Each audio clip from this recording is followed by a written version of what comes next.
Oh, Niners!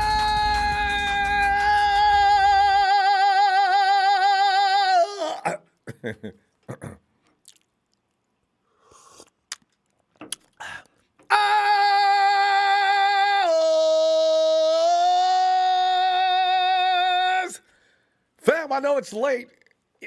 It's spring and summer, man. It's easy to fall and take a nap that goes into a mid coma, and then you come out and I'm ready to talk 4 night football now. So, fam, hope East Coast. I love. We're gonna straighten this out soon. This is inexcusable. But fam, you know what? We're gonna get another meeting with the press out there making their observations on the 49ers practice workout. But right now, there are Niners players who, no matter what they do at this point in the season, they're safe bet to make the roster, right? We all know the guys, your first and second, third round picks are most likely not going anywhere no matter what they do. Players who were marginal last season, however, as well as some newcomers, including recently drafted players, beyond those rounds I just mentioned, probably not so secure. The Niners are looking to build solid contributions from the top to the bottom of the depth chart going forward. Because if anything, the 49ers have learned down through the past years since the Lynch and Shanahan administration got underway is that you lose the wrong players and your season's over. So we've had that tested each and every year, actually. 2019 was just the outlier. So the 49ers did lose people, but they were able to still keep moving forward into the situation they were into. So tonight, you know what? Let's go on. Let's be going on. We're going to the phones for your thoughts as we spotlight some of the Niner players who need to start impressing now. You guys know you can't wait. You've got to show from the minute OTAs got started that you are serious about getting on this roster. But some of these guys are looking a little suspect so far. You probably know who they are. Oh, by the way, Tony Jefferson. The guy's on our team. Former Raven safety is signing a one-year deal with the Niners. Ian Rappaport reported earlier today, per source informed of the deal. The Niners later announced the deal, adding that it released cornerback Brian Body Calhoun in a corresponding move. So see, this is what I'm talking about. See, what did he look like in OTAs? 49 says, okay, who can get rid of us? Brian's been dragging ass. That's probably the best thing. Let's go ahead and say goodbye to him and bring on Tony. Jefferson hasn't played since tearing his ACL. That was back in October 2019. The Ravens released Tony J last February. He didn't play at all in 2020. So after going undrafted in 2013, Jefferson spent 4 seasons with the Cardinals before signing in Baltimore in 2017. In 7 seasons, Tony J has compiled 451 tackles, 8.5 sacks. This is sacks. This is a defensive back we're talking about here. 8.5 sacks. Yeah, we can use him. He kind of reminds me. That puts pressure, though, on Marcel Harris and Talanoa Hufanga to some degree immediately, but we'll see. Niners. Oh, by the way, the Niners' O-line has been ranked. You know how the rankings got to go. They've always got to throw something out there to piss people off. Currently, our offensive line and defensive line have been equally ranked at number 9. I like that, though. Go ahead and rank us at number 9. Barely have us in the top 10. I like that. Now the 49ers can look at that and say, yeah, okay. I bet some of the teams we play don't think we're number 9. Except for guys like, is he in here yet? Joseph Smiley. What a dude. And then, of course, his gang. Not to mention Rudy. Listen, I want to look at some of the players in question, fam, and you can give me a little feedback on this as well. Charlie Warner. I had, when the 49ers first picked him up and you read the bio on him, I got a little pumped up about him. Former wide receiver turned tight end. I said, okay. That means he's got skills on catching the ball, okay? And he's big, especially he's blocking. He does a good job at it. All right. Hey, look out, GK. I think you got to run it, buddy. So second-year pro tight end Charlie Warner wasn't drafted by the Niners a year ago to pass catch, though, rather an upper-level run blocker and a little else. Yet the Niners are hoping Warner improved his previously questionable route running skills which limited him to just 3 catches for 36 yards during his rookie season. Now, that's not enough production to get you noticed. It does get you noticed, but not in a good way. Early indications aren't saying that he's made any adjustments so far, though. See, if you're Charlie Warner last year, you go through all you can. You find people to work with. I know it's a COVID situation, but man, if his route running still looks the same. Now, this is according to Sports Illustrated's Grant Cohn's observations during one play during a recent media open day, a 25-yard deep throw up the seam to Chucky Warner, who ran the wrong route. Oh, don't do. Oh no, toward the corner of the end zone. That didn't work. Tight ends coach John Embry ran up to Warner after that play and made that correction. Tight ends George Kittle and Ross Dwelly are essentially locked to make the roster. But the battle for the number 3 spot between Warner, rookie Josh Peterson, and the recently added McCole Pruitt appears to be a little heated competition. Fam, this is why we keep seeing these names of tight ends coming into the camp, none of which have really impressed us as far as their name goes. So as of this hour, we know for sure that George and Ross are going to be the guys. Anybody else coming in at number 3 is going to be a crapshoot, apparently. Kyle Pitts. Okay, but Warner will likely have to beat out both of the other names to hang around into the regular season, and the early indications are he's struggling to do that. Unfortunately, next in this particular conversation, you also have to mention Jalen Hurd. On one hand, it's good Jalen Hurd is back working out and preparing for his 2021 campaign after tearing that ACL in training camp last year. On the other hand, he has yet to partake in any team-related activities and has remained on the sideline working out with trainers instead of running routes and developing chemistry with the Niners QBs. Fam, it could be that they're trying to be careful with him. Here's the thing about that, though. If we have to be that careful with Jalen Hurd, that means it's only a matter of time. Hurd has already missed the last 2 years with serious injuries and has yet to take a regular season snap at the professional level. We're looking at Mrs. Hurd's baby boy's 6'4" frame, an overpowering physique, and say, dang, let's go, dude, come on, Jalen. And Jimmy G, you remember, even told, he was at 95.7 the game talking it up, and he said, quote, I'm dying to get him on the field as soon as possible. See, everybody knows that Jalen Hurd is going to be a bad, bad boy if we can just get him out there. Yet Jay Hurd only had 1 year of wide receiver experience at the collegiate level at Baylor after transferring from Tennessee, where he served as a running back. See, the guy's a natural. That's all there is to it. He ain't, you know what? People can say what they want to say about that amount of time, but Jalen Hurd is just a beast. But the lack of actual receiving reps at any level doesn't help him at all, and all those injury setbacks work against him as well. Jalen's one of those players who needed to get on the field as soon as possible,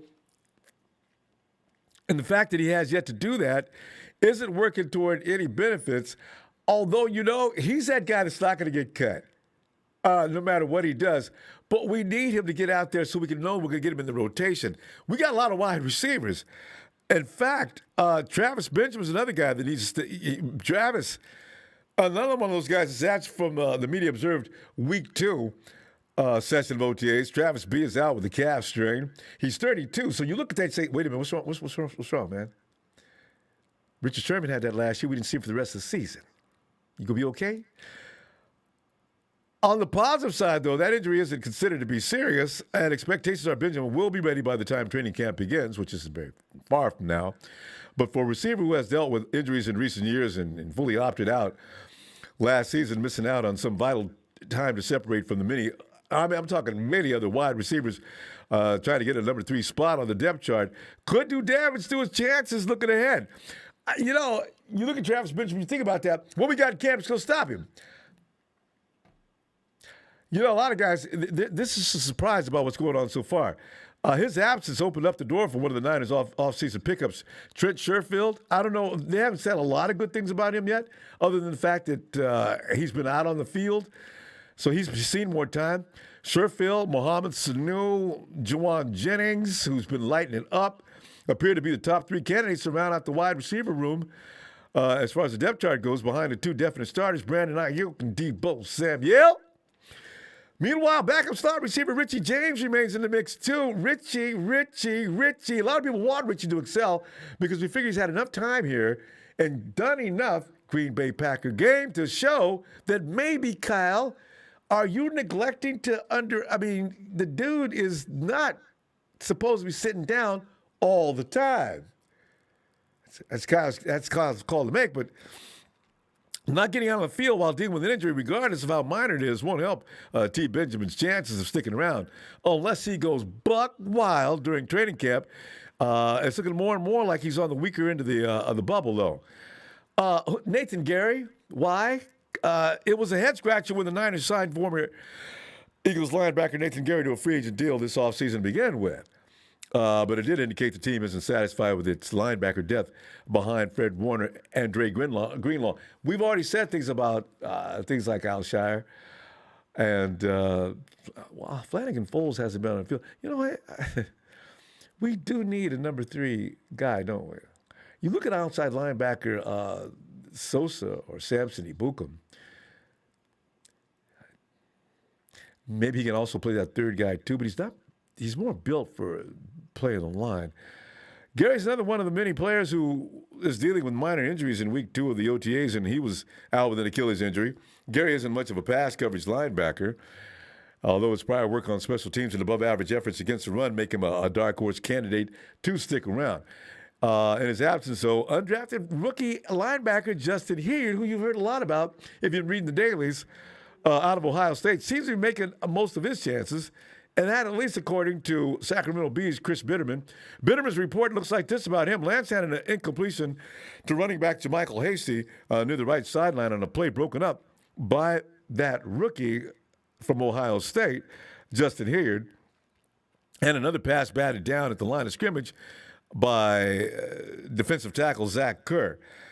If Hilliard is showing off some decent pass breakup skills this early, it could easily be an indicator Gary won't make the 53-man roster.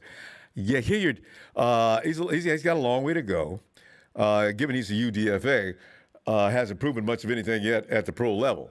But the Niners aren't exactly committed to Gary that much at this point anyway. So, anybody goes out there, makes a showing, shows out, glows, yeah, goodbye, Gary. Him missing time at the OTAs won't help his roster chances, especially if someone like Hilliard is beginning to overtake him on the reserve depth chart. Finally, we haven't heard anything more positive about the glowing effort in the first open report about. I'm really rooting for this guy, too. Diamador, I don't know what's going on with him. But again, rookies under the brightest spotlight are the guys that got drafted, right? And San Francisco's hoping its cornerback selected to draft Ambry Thomas and Diamador Lenore can eventually become quality pieces within the secondary, likely to see some drastic changes in the next couple of years. Ambry, the third-round pick, appears to be much safer than round 5 selection of Lenore at this particular hour. While Lenore's 5'10" frame works against him in some ways, the bigger concern so far isn't about that as much as it is his lack of quick twitch reaction skills and overall speed. And he runs the 4.45. That's not all that bad. But what really hurts him is his 4.34 20-yard shuttle is a bit worrisome when it comes to looking at how he'll react to a change in reaction as far as his direction goes.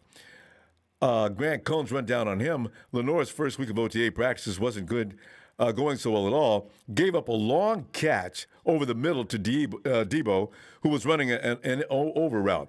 Lenore isn't particularly big, fast, or explosive, which is a problem for an NFL cornerback, as noted by Cohn. True rookie defensive backs frequently struggle early on. There's going to be plenty of time, though, for Lenore to improve between now and when roster cuts are announced. So maybe we can look past that. It was only a one-time effort. We don't know because the reporters were only let in for a brief period, right? So Lenore might be just tearing ass the whole time, and he just had a particular moment. So, but being a fifth-round pick puts Lenore in a precarious spot, especially if he's not able to take advantage of some of the early reps he's receiving. So for now, Lenore is squarely on the roster bubble, entering the final phase of OTAs, which, come on, Diablo, man, I'm pulling you for you, man. I like what you do. I like that stickiness you got. You can have, rookies are always going to have, and like Big Show and I have been talking about for years. You know, you.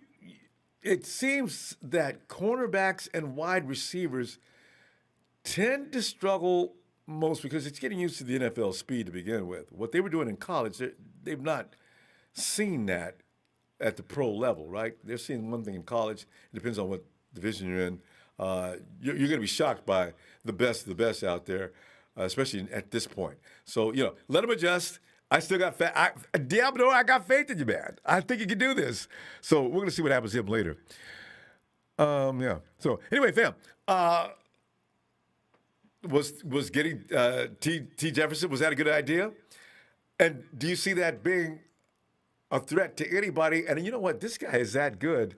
I don't know that Kowalski T needs to be concerned, but you know what's good about this?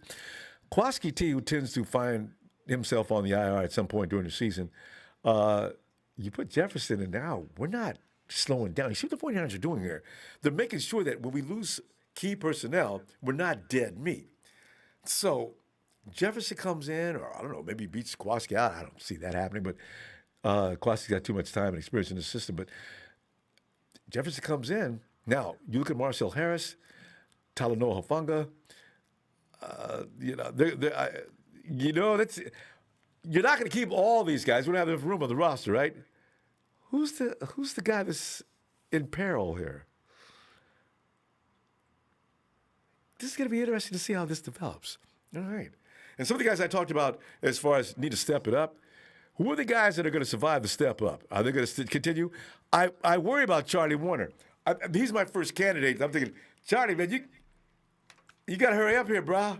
You got to hurry up. Eric! Get in there, Eric. Yo, what's up, Ronbo? Eric, man, how you doing tonight? I'm checking out the guys that we can start because we got to start pulling weeds now for the flowers to grow. You know what I'm saying? So because OTAs, when this team is set up now to in years past, last year wasn't. Well, you know what? 2017, 2018, you could come in and show potential. Things like that because you're a rookie or whatever the case may be, a newbie. But now, you come in now to OTAs. This is a scary team to make. There's going to be sacrifices. There's going to be guys that may be good ball players, but being a good ball player now, we got lots of them. So did I miss any names as far as the guys I mentioned? Warner, Travis Benjamin, even to some degree. I think Jalen Hurd is safe, actually. But he needs to get out there, get some chemistry built up, show people that he's really ready to roll. What are you thinking?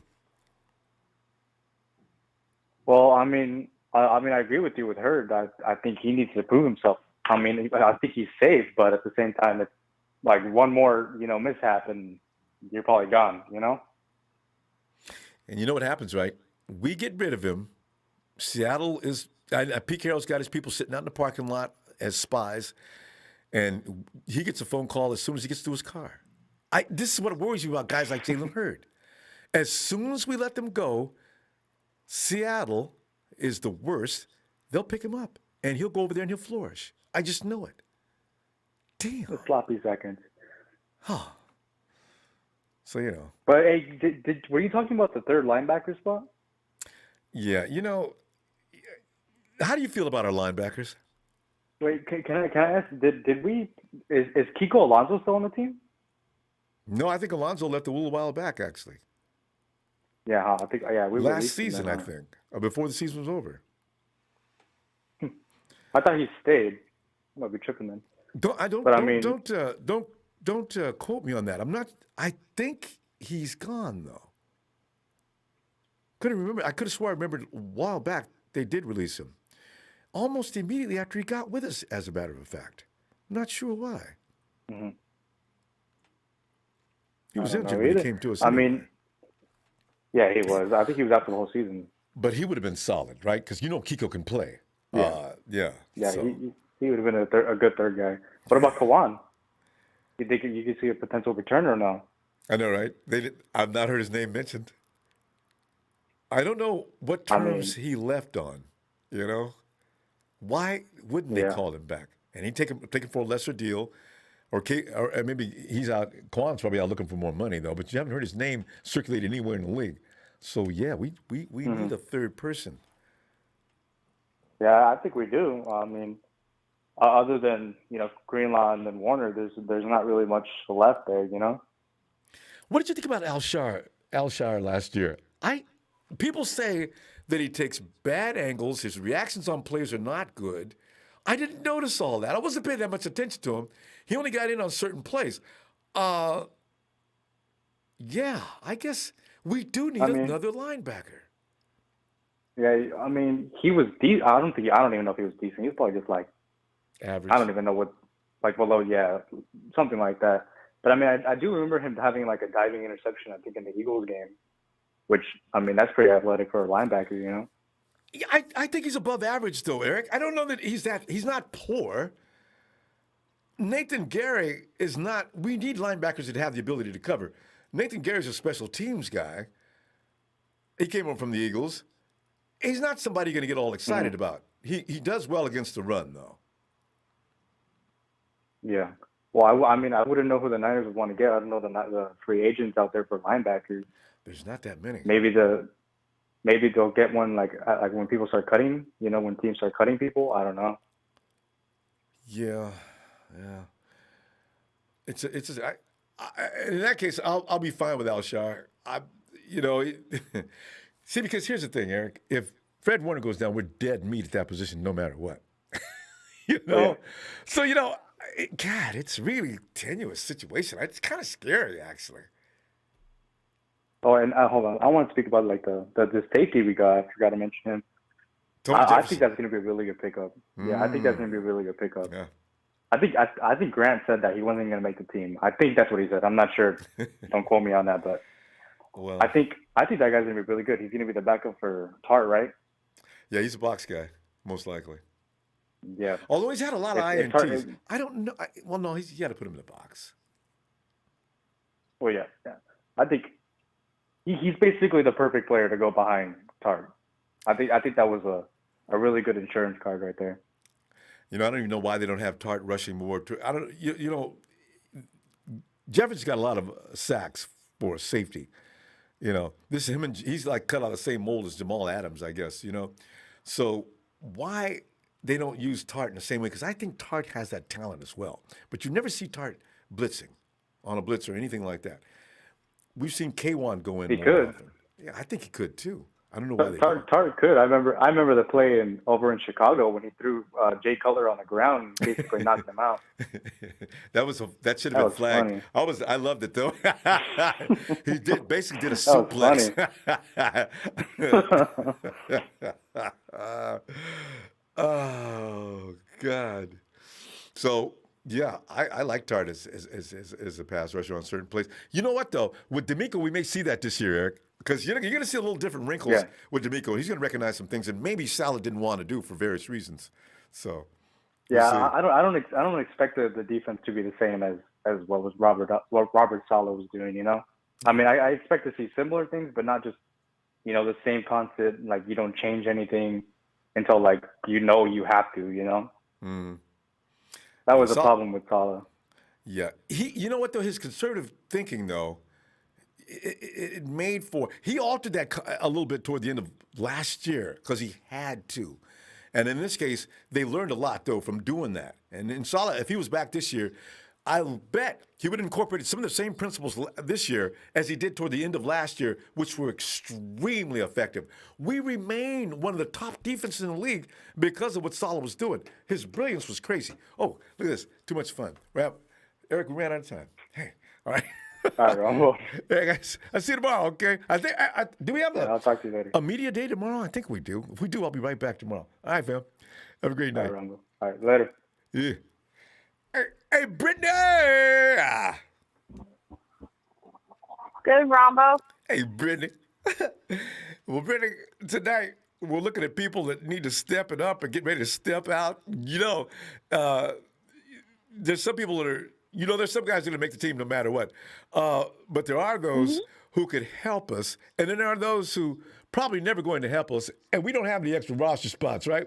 So you look at Charlie Warner. Yeah. Did you like Charlie Warner last year? I loved Charlie Warner last year, just from what I heard about him. But then Grant ran him Right. down, and uh-oh. Go ahead. I mean, he is good. Don't get me wrong, he is good. But it's like when you think about the tight ends, who are the only tight ends do you think about when you think about the 49ers? Yeah, It's just Ross and, and, George and George. and Dwelly. Ross and Dwelly, Ross and Kittle. That's it. That's the only two you think about. So And I Brittany, really do think he may be and, Warner and, may be in a little bit of a jam. yes, he is. And drafted as he was. Hmm. And here's the thing we can always refer to Juice if we need a third tight end Yes. with any skills. So you need to really show it up at this particular point. Extra Yes. hustle, whatever you got to do. Don't be missing things. Don't be running the wrong routes. And Chucky's out there running the wrong routes. What? He has to keep his eye on the prize if he wants to make that team. Because if not, Focus. other guys like Peterson and Pruitt will be after that spot. You know, Travis Benjamin, he's got all that speed. Juwan Jennings is out there working Kwan Williams. You know, these are the times when, and Jalen Hurd. Brittany, what would you say to Jalen Hurd right now if you're a coach? Maybe the coach is the ones that won't let him play. Maybe he wants to come over and participate in drills, and the coaches are trying to. You think they're trying to keep him in a bubble wrap between now and training camp? Maybe. If that's what they're doing it wrong. If he wants to play and he wants to be out there like every other player who's there at the stadium right now, he needs to be there. Like, if he's serious and he wants to make a huge impact for the season for the 49ers, then he has to be there. I know the past 2 years he's been dying to be on that field to play some good-ass football because you can't beat the stature that he has. You can't beat the height. You can't beat how he is as a Oh, player. We've seen that in college. ah, And if he's not there, no effect. Brittany, you can take that offense to a whole nother level. Now you got A three whole nother Bash level. brothers. You know what I mean? Ooh, now every time a receiver gets the ball, it's pain for that defense because they're not going down easy, and it's going to take more than one guy. Oh man, Pretty much more than one guy. Pretty much. I think Debo, with the corner George, Jalen. situation, yeah. I think with the corner situation, of course, Verrett is going to be on the squad, along with Mosley and Kwan. I think if there's one that needs to be added else, it's going to be tough between Lenore and Ambry Thomas. It's going to be tough I know, to right? decide. We don't need all. We actually don't need both unless we get rid of Dante Johnson, do we? Probably. But it's just tough to say because I don't like so far in the OTAs. I don't know which one out of the two of them is making the biggest impact, and if they're both making it, it's still a tough decision to say who gets it, who doesn't. The same with the wide receiver 3 position, because I think it's gonna be between Hurd, Jennings, and Richie James. My guess too. Nope. Mhm. And we have It's gonna so be tough. many wide receivers. Oh my God, that list goes on and on The and on. depth. The depth. The depth. Speaking of depth, Tony Jefferson was a good pickup today. Ah, A very yeah, good pickup. yeah. If he I can, just hope he can get to that aggressiveness that we've seen from him before he went down in 2019 with that ACL tear. I hope he gets that aggressiveness because that could be key to helping with stopping opponents' offenses. It could be key. because see, I've already got him But lined it's up in some good depth packages still. that include him and Tart. And I just got Yeah. J Dub playing center field by himself. You know. Now you put crushing pressure. There's so many different ways you can utilize by putting certain guys on the field together. This is, Right. I know the DC is thinking that way.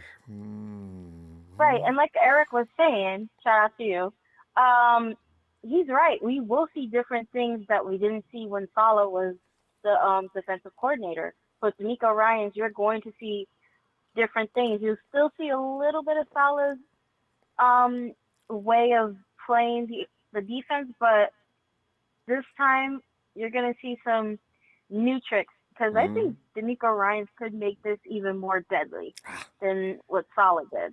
He's a player, Denise. They always see things differently. Robert Salah's blueprint will be kept in place because it was successful.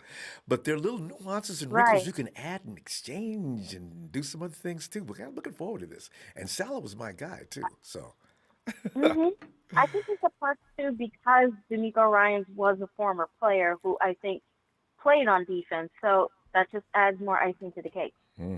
Denise, Denise, how do I get this? Brittany, my God, Brittany, Brittany. We'll see you tomorrow.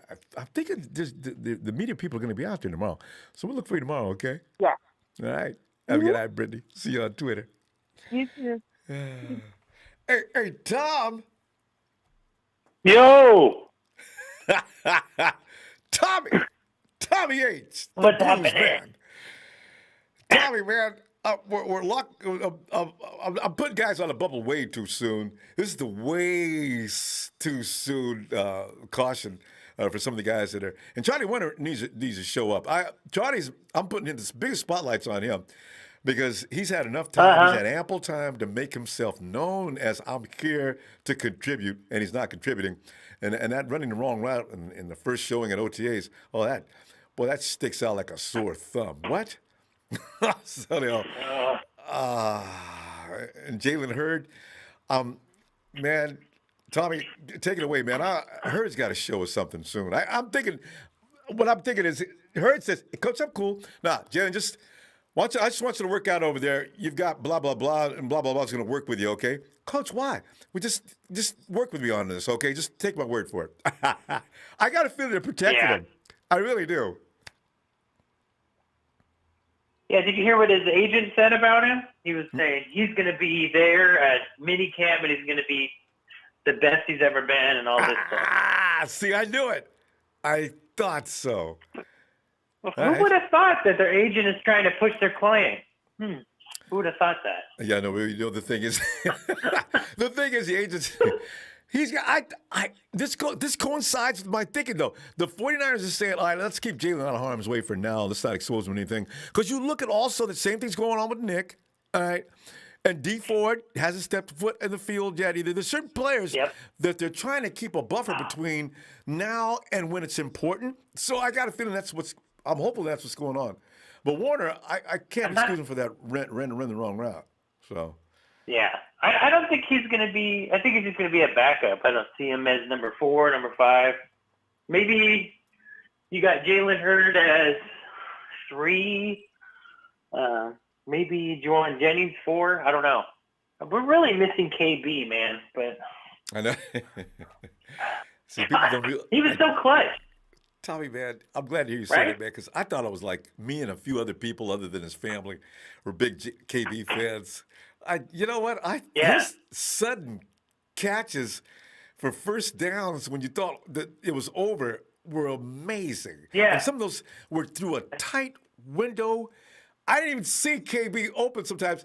And you'd see Jimmy throw that ball through the eye of a needle. And, oh, Jesus, where's that? Oh! You know, KB had that effect. It's Bard! It's first down, Niners, yes! Okay, you know, those Niners. And that complete duck he threw at the Vikings game, I don't know what, it was like the wobbliest pass, and somehow KB caught it. Came up with it, yeah. It probably got tipped. Yeah. So, you know, KB is a huge asset. So, you know, I don't know. We got to find a guy like that. That's why he got paid in New England. Belichick noticed. Absolutely, but I think that's why we didn't go for Julio, because we needed that cap money that we're going to save. I mean, who knows what they're going to in the middle of the season, before the trade deadline, we're going to get maybe another receiver. Maybe. Are you thinking that way? I'm not sure, but I think they're going to go secondary, just because we don't know how healthy we're going to. You know, I don't even want to say those words about health. I know, right? But maybe they're going to grab a veteran cornerback. I mean, it wouldn't hurt. Somebody who fits the system, because obviously Sherman, he doesn't fit our system we're trying to change the philosophy more to more man as opposed to straight zone. Or it's a hybrid, so he's not going to be on the field the whole time, even if we do go zone on occasion. So, yeah. Linebacker, though, Tommy. You know, Flanagan Foles, Alshar, some of the other guys that are running around there, Sudfeld, or not, the guy we got from the Burgess. yeah, Gary. Yeah, the guys we got from the Eagles. Justin Hilliard is out there doing a good job right now. We'll see what happens during training camp, but we need to worry about that, I guess. We got two guys we can depend on, but in the NFL, you don't want just two guys. Well, Al-Sair, didn't Fred Warner went out and what was that game? He got injured For the a few rest minutes. of the game. Yeah, I remember that. Yeah. Yeah. And Al-Sair came in. He did a great job. I think he's a decent backup. People say that he does. There's a lot of people who don't like him. I never seen him. He didn't. I never remember many piss off moments with him. Of course, I didn't always see him. Yeah. He hits hard too. I like that. Oh yeah. We're gonna find out. So what do you think about the new safety depth? This new guy. He's got an injury history though. Tommy, he can play back like he did before 2019. He had a slow year though. Before he hurt his leg. I don't know what that was about. He is 29. ACL. Before he tore his ACL, he wasn't having a Tony Jefferson year, according to reports. So I'm hoping that with a change of scenery, he'll step it back up to where he was. Maybe he's getting a little. I don't know if it's possible for an NFL player to get bored. Maybe he just wasn't feeling it anymore in Baltimore, and he comes to San Francisco with a new chance. Maybe they'll fire him back up to what he was. Because the guy's good. Yeah, well, he's going to be a depth piece most likely. But, I mean, we don't know Jaquazi Tart. Is he even healthy right now? The toe. I'm just hoping it's not a Willis type of situation. Because remember, Willis tried his best to get that toe to get back. Yes. And he just couldn't get it to act right. So that's a very serious injury. You can't play without your feet in the NFL.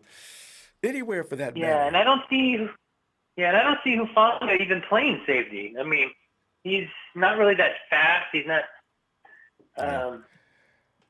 I heard he was getting burned in practice, but I think he's going to be utilized more as a linebacker. And I think he's going to be a killer linebacker if used the right way. But I don't think he's going to. Of course, he's going to be used in special teams first. Yeah, that's and why. I think that'll help. That's why the search for some quality is on. Tommy, we got to pull up though. The clock is ticking out quick tonight.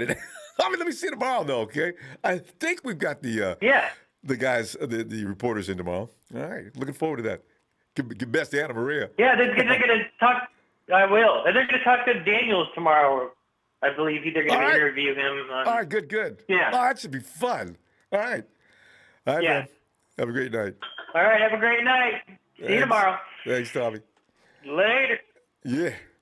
And Hayes wasn't running around a jet. Tommy's coming back, so if he was playing while he was gone, he's coming. Here he comes. Hey, 49ers Ultimate Report. Hey, John. Ronbo. Hey, Johnny, man, tonight, man, we're running down through some of the guys that are, you got to skim off the stuff you don't need right now because we get into training camp. It's all about hardcore, man, because we're serious this year. And I put Charlie 1 at the top of my list of people. Charlie, what are you doing, man? This is because we know you can block. It's time to start running around. So we need one more guy who can catch the ball in case we have an injury. We've already, because you already know, we got Juice to work with that group because Juice can work in both fullback room and tight end room. But you rather keep Juice where he is. So Travis Benjamin, we need speed. Benjamin's probably safe. Jalen Hurd. You know what? Jalen Hurd, are you thinking what I'm thinking about that though? Johnny, what's with Hurd working on the other side of the field? Is that just a precautionary measure? Is he ready to go? Because they just said, don't worry about Jalen. He's ready to go. As soon as we start training camp, he will be there. What are you thinking? One thing about Jalen Hurd is when he was in Tennessee, he was, like a tight end wide receiver combo. And then when he went to Baylor, he transitioned into a running back. And one of the things that I like about Jalen Hurd, if he can stay healthy, which I'm going to talk about in just a second, is that I think Kyle Shanahan, if he is healthy, can convert him into a tight end. That's why we didn't go after a tight end. We didn't go after Zach Ertz, because I think he's more of a tight end if he was like more of a tight end wide receiver running back hybrid. So I think that's the reason why they still have him on the roster. The thing about Hurd that really, pisses me off is that in 2016, he was basically sidelined because he suffered a serious head injury. So he didn't play until 2018, where he suffered a knee injury at the end of the season. So that has been one of the problems. He's been hurt. And then, of course, when you go back-to-back preseasons with a back injury, and the back injury is not like, something, you should take very lightly. Yeah. And then you get another bad luck. You suffered an ACL injury. It's just like, is this guy, just injury prone, during his whole career, going back to college? And this is going back to 2016. This is 2021. So that's the thing that I have no expectations for Jalen Hurd. If he can stay on the field, just like Jimmy Garoppolo, an example, if Jalen Hurd can stay on the field, imagine what Kyle Shanahan can write up with this kid. So he's personally, in my opinion, on the hot seat, because if you have this potential of a wide receiver, tight end, running back type of player, just imagine if this dude is healthy, what he can do. Oh, size. You can take advantage of the linebacker group. You can take advantage of so many positions on the field in the red zone. Try to stop him. We saw what he did against the Dallas Cowboys. That brief moment, you could see that was textbook what he did to that Cowboy going to the end zone. Bodied him up, and then the last second pulls away, ball lobbed over, right over the top. He is there, easy, touchdown. I said, look at that skill. Okay. Everybody's pumped about him then. So, here we are. Can we get him back, please? I figure if Jimmy Ward can get over that problem, maybe Jalen Hurd can too. Yeah, because I just want to see what he can do. Kyle Shanahan say, all right, let's do like some type of running back, style with him, because he loves to run the ball, or maybe he wants to put Kittle out, and maybe want to use him in a type of passing formation. So just imagine that. And then I want to talk about Algier. I'm not even sure if I'm pronouncing that name correctly. Alshar. But I really like him. Alshar. Yes, I really like him because near the end of the year, from week 14 to week 17, he had his best, those, last, month of the season. He had a really good game, especially against Russell Wilson and the Seahawks at the end, and that was a huge, I know there are a lot of people that doubt him, but like I said, when Fred Warner is a Pro Bowler and Drake Greenlaw is really good, Algier doesn't have to be at the same level as the other two guys. Just those three guys there, right there. Fred Warner, of course, he's the mega star at the linebacker. You don't really need to have the three linebackers to be, Pro Bowlers and all-stars. Yeah. So he's basically a good depth piece in that starting, formation, and he's only going to get better. Like D'Amico Ryan says a lot of great things about him, and when D'Amico Ryan says something about his linebackers, he's not going to joke. He was a linebacker. So basically, you take his word for it. So if he's saying that Algier is good, don't doubt D'Amico Ryans. Plus, D'Amico Ryans is now the defensive coordinator. And imagine what he's done with that linebacking, crew, just that unit. Imagine what he can do with all the coaches. How that defense is going to be really scary, because what he said on last week, we're going to be more aggressive. We're going to be more, because I've been hearing that Robert Saleh was a little bit more conservative.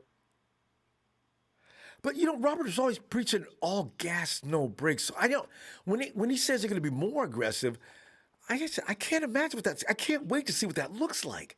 And and also, John, when we see a visible difference when we're watching this defense this year, this is what I look forward to. So I can say, oh, now I see the difference of what he means. So,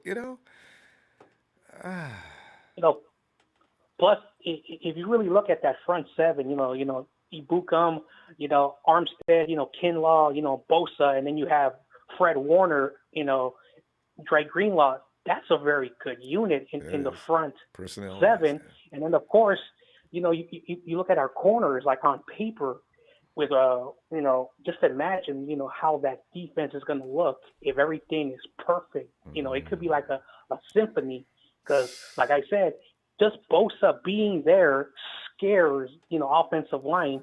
And Bosa doesn't have to have a big year. It's just that they have to just double cover him, which opens up for the rest of the defensive line.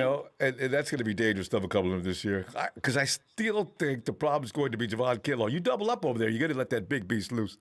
Well, hey, 49ers, ultimate report, fam.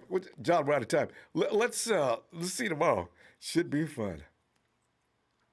Shout out to my boy Tommy Huxley. He's been everywhere today. That guy always, got all these, weirdos talking all that smack, But Tommy, like I said, keep going after those guys. He's my boy, and of course Ronbo. Just like your boy Norm, it's Niners all day. Thanks, fam. I'll see you tomorrow. Night. Oh God. Yeah. 49ers Ultimate Report. Click him up. He's got content rolling. I'll be joining you over there as well. Hey, Steven.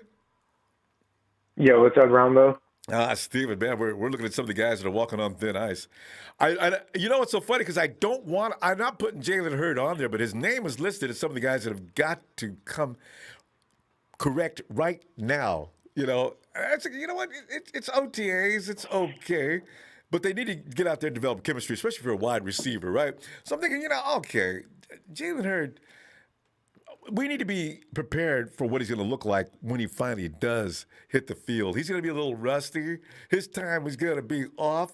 He may be running carefully because he doesn't want to get hurt early. I'm expecting all kind of bad things other than getting hurt. You know what I mean? We're not going to get some real Jalen. Yeah, no, I don't blame you. Yeah. We're rightfully so to think that, man, because what was it? We got him. He got injured after, I can't remember how many things. It was literally enough to count on one hand. OTAs, I think. Yeah, both times. Yeah. And so it's like, we have every reason to doubt his abilities at this point. His physicality obviously is very subpar. The man can't stay healthy during off-training seasons, man. It's like, come on. Then another person I could see probably getting the axe is Travis Benjamin. Travis Benjamin is definitely another guy I could see on that chopping block.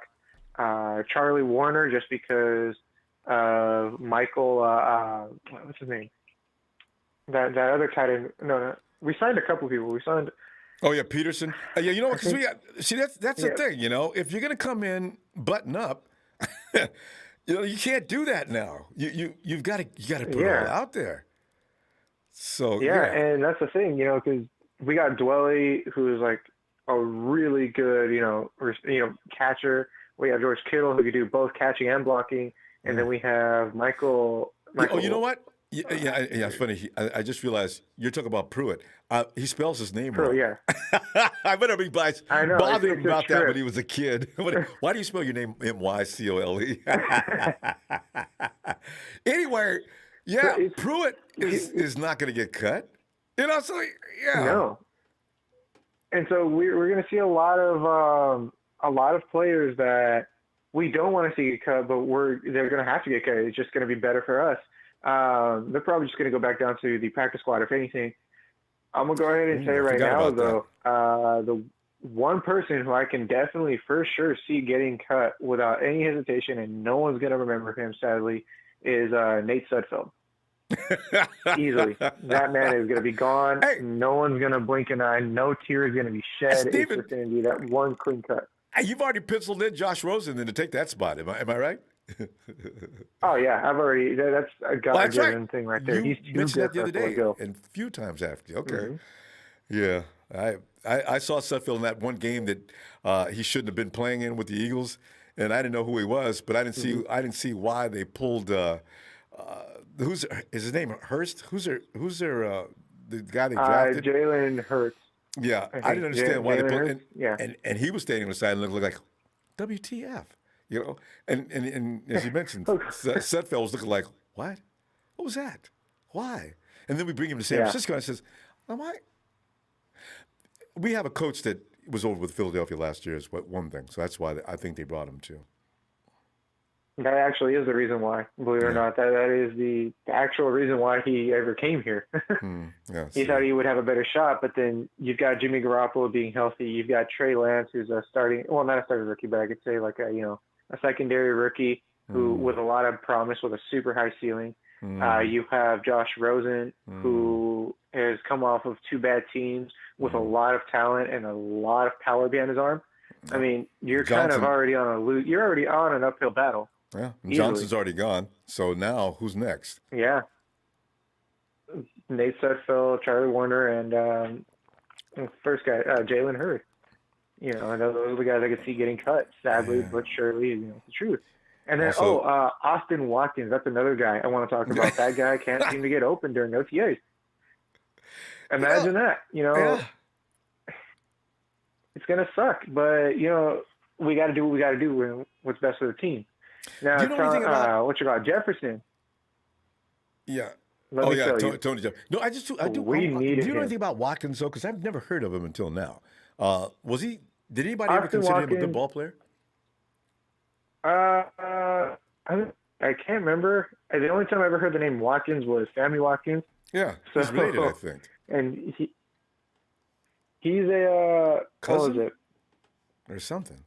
I don't think so. No. I thought I heard. Well, no, he is a rookie, an undrafted rookie, I believe. So that's one thing, but I can't remember if he's actually good or not. But I know in OTAs he does struggle. He struggles to get open. He's very slow off the takeoff. He needs a lot of work. But like I said, Jefferson, though, we needed him. We needed him for that veteran aspect. That man is going to help a lot for us. Do I see him actually, going in and taking anyone's spot, the first running spot? No, absolutely not. That's going to be a tough position to fill. But before I go, I do want to go ahead and say this because Larry Hoover's back in the chat. I'm going to say it right now. Any Raider fan, I'm telling you, Raider fans are probably the most smooth-brained people I've ever met in my life. They imagine having so much faith in a team that has a good QB on the sideline rather than putting him in. I can't. Yeah, you're talking about what's the guy from Hawaii played for Tennessee, right? Yeah. Yeah, it should have been playing. Mariota, I think. Mariota had that one game, and he just came in and lit it up. I was like, damn. Mariota looks good. He's going to start. Raiders. And Gruden said, "No, you're staying on the bench, my guy. I like losing." The following week, and I think the Raiders lost. Steve, we got to go. Get out that Raider fan. He thinks he can come there every time we show and just have a party? No way. All right, guy. Talk to you later. Later, man. Oh, man. Hey, chill. Phil, come on in, man. Hey, Ronbo. Phil, we're kicking back here because, between the big sessions like tomorrow, we're looking at some of the players that when I read about Warner running a wrong route, and this is third season, Charlie, are you serious? And you got caught? Well, and Embry had to come out and reprimand you right on the field? Huh? Remember that? Kendrick Bourne ran some wrong routes in games. Was fourth year X-back. Yeah. See, this is Phil. I just want you put on a point. Here's the thing about Warner. He's a blocking tight end. Okay, first and foremost, he plays special teams. We've already paid for the guy. He's very cheap compared to the other guys. Mm-hmm. He's going to make the team. He's going to make the team. Good point. We don't need him to play passing routes because we've got Dwelly and Kittle. Mm-hmm. And Kittle stays healthy, nobody's touching the field, right? So, I think Warner makes it because we've already paid for him. He's cheap. The other guys aren't. And, we get another $1 million in cap space. So, a question on that, though, Phil. who's the third guy? Ross, maybe somebody pulls up lame. Who's the guy that's going to come in there? And heaven forbid, because we've seen Ross as the lead tight end before. He's not bad. Who's the next guy? Like everybody said, you don't know about Hurd, right? Yeah. You know, and if he's available, he's going to be a guy that you could throw in there in the tight end position. But you know, everybody says, well, he's been injured all the time. Yes, that's true. But if he's healthy, he's making the team. Oh, with ease. I think he makes the team no matter what. But still, because like you're saying, well, if he's not healthy, he's going to get cut. You think right? so? Because he's already paid for it too. Right, a third round pick. Yeah. This is his third year. Yes. So we were very patient with Verrett. The 49ers are going to be patient with people, apparently, who they think can eventually come around. And if they think they can make a big difference when they are healthy. And I think Hurd's one of those guys that Kyle says, now, if I get this guy healthy and I can put him into so many situations, different positions, he makes the team have an aspect that we don't have. Yes. And, you know, that's what Kyle looks at. He looks at the big picture. Mm-hmm. You know, the other thing is about linebacker. Why are we forgetting Ebicom? He started for the Rams. Yeah, I was thinking about him, but do they want to use him? He was not the pass rushing linebacker. He was starting actual weak side. I think it was the weak side linebacker. Because he's got good speed. So he's very good speed, and he's very, very big and strong, and he can play that outside linebacker. And Algier's not bad. You know, he's fine. I think he gets a bad rap. I think he makes this team. Plus, Algier plays special teams, so you got to look at that aspect of it too. You need guys that can play special teams, and so you know, I think that's they got plenty of linebackers. They're fine. They're fine. Yeah, I think it's if we can get Hurd, Ford, and Bosa healthy for the whole year. Pencil us in. Pencil us in. Right now, seriously. I'll argue with any rival fan for days on that. You give me those three guys all healthy, and make sure Jimmy stays healthy too. There's nothing stopping that team. Nothing. Well, we're not reliable on Jimmy staying healthy because we've got Trey, but I need to see Trey in preseason. I wonder if he's going to adjust quickly. He's going to get a lot of snaps in preseason, guaranteed. Yeah. So, I think we're fine. Great quarterback room. Yeah. We've got.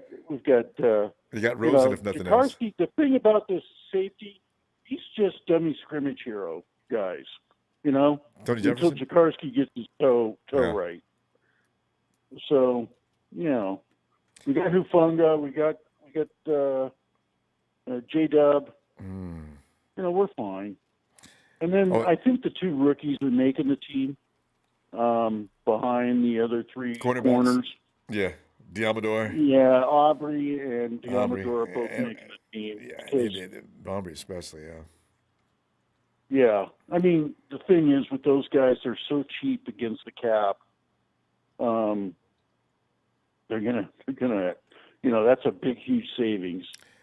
And Dante Johnson isn't a step up at all. So, I mean, you can always put him on the practice squad too.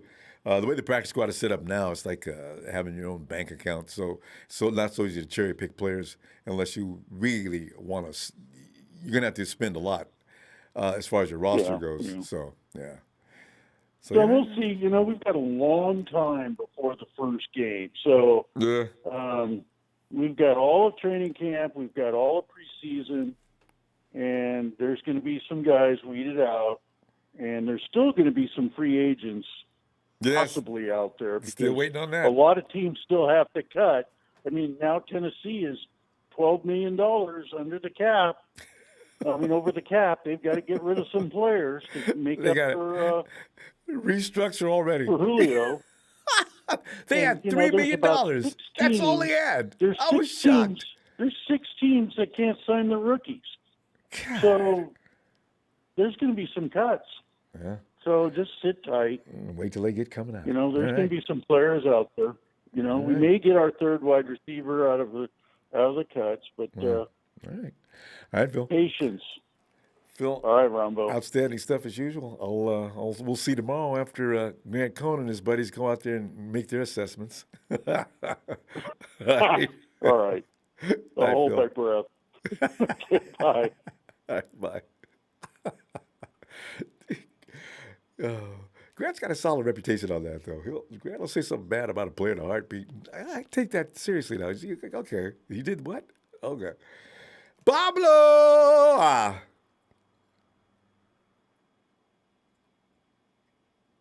Oh, no, there's a Crosby. He's being compared to Bosa. Oh, God. Raider fan, please stop. Pablo! Yo, Ronbo, what's up? Hey, Pablo, man. Talking about some guys that they got to step on the gas, man. We're going to be looking at, some guys, Jalen Hurts not getting cut.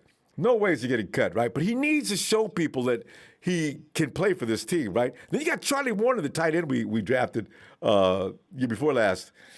And he's cheap, but still, we got some other guys, undrafted free agents, that maybe could make Charlie, that Peterson guy, and you got Michael Pruitt or McCole, whichever way you want. He's probably going to make sure that Charlie's going to be on the practice squad, if nothing else, right?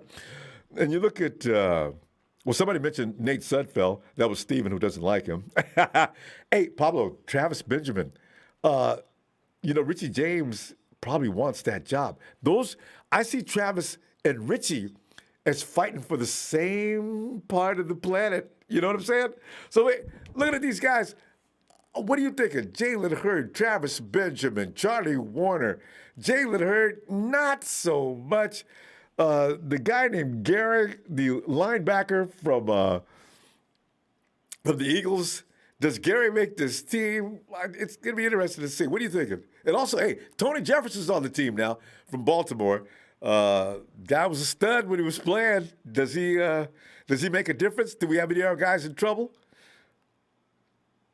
Well, starting with Jalen Hurd, this guy is just so injury prone that, but I mean, this caller, I don't know, back when said that Jed York, Shanahan and the general manager, they have this thing for injury prone players, and they want to keep them around, see if they finally pay off, and they're just sitting on the bench, getting paid a lot of money.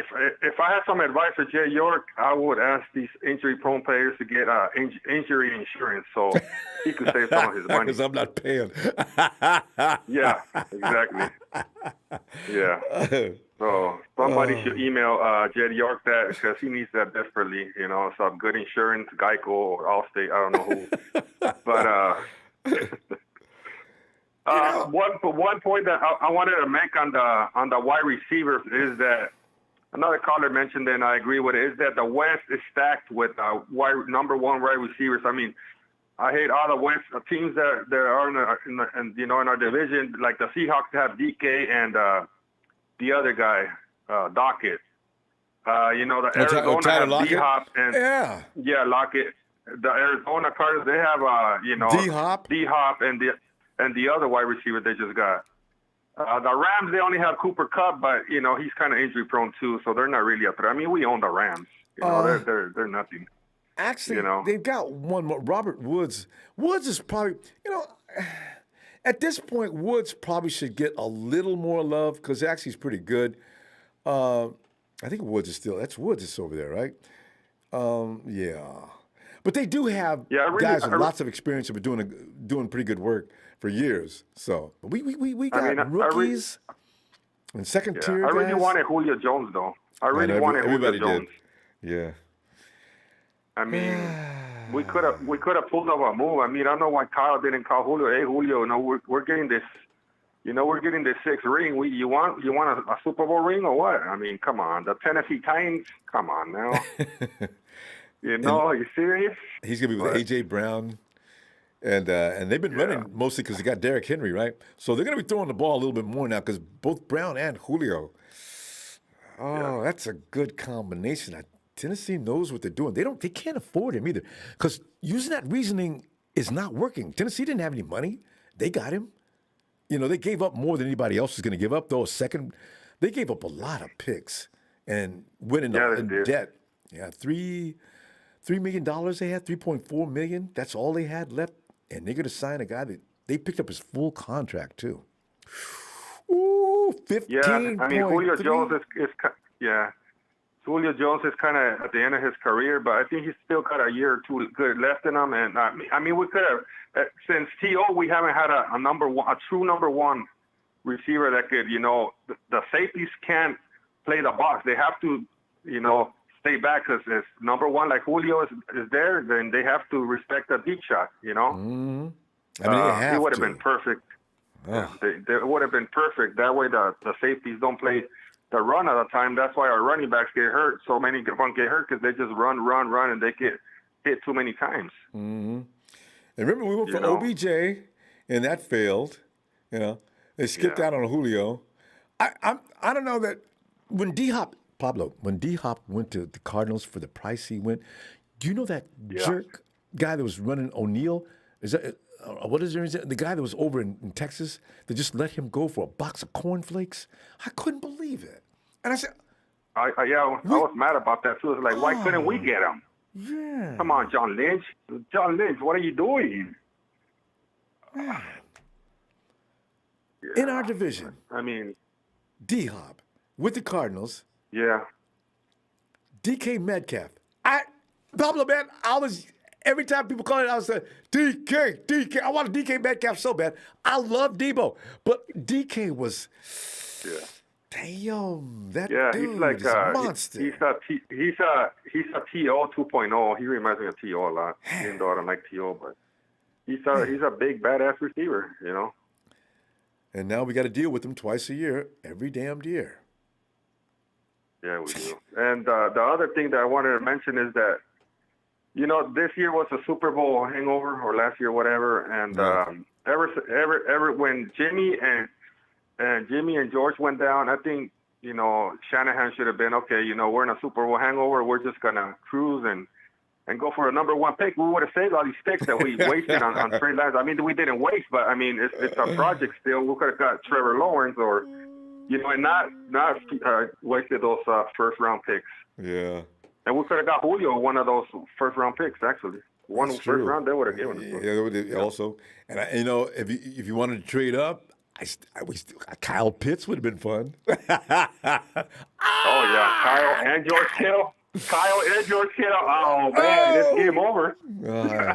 Well, Pablo, but I think I talked to you a long time. We're out of time now. Pablo, man, you can't stay away for long periods of time. Man, I miss you, man. You got to get back in it tomorrow. Okay. I'll come back. I'll be back. All right, Robbo. Bye, Pablo. Have a great night. Hey, Jay. What's up, Ronbo? Jay, man, we're sitting there talking about guys that have got to step up some game, some children of great expectation. Because you look at Charlie Warner. I was getting pumped about Charlie Warner because they said Charlie Warner, man, guy was wide receiver turned tight end. Oh, that means he's got some experience in catching the ball. All right, he's a good blocker too. Oh, George Kittle-like. So so Charlie's struggling. Because we got McCole Pruitt or Michael Pruitt, whatever you like to say.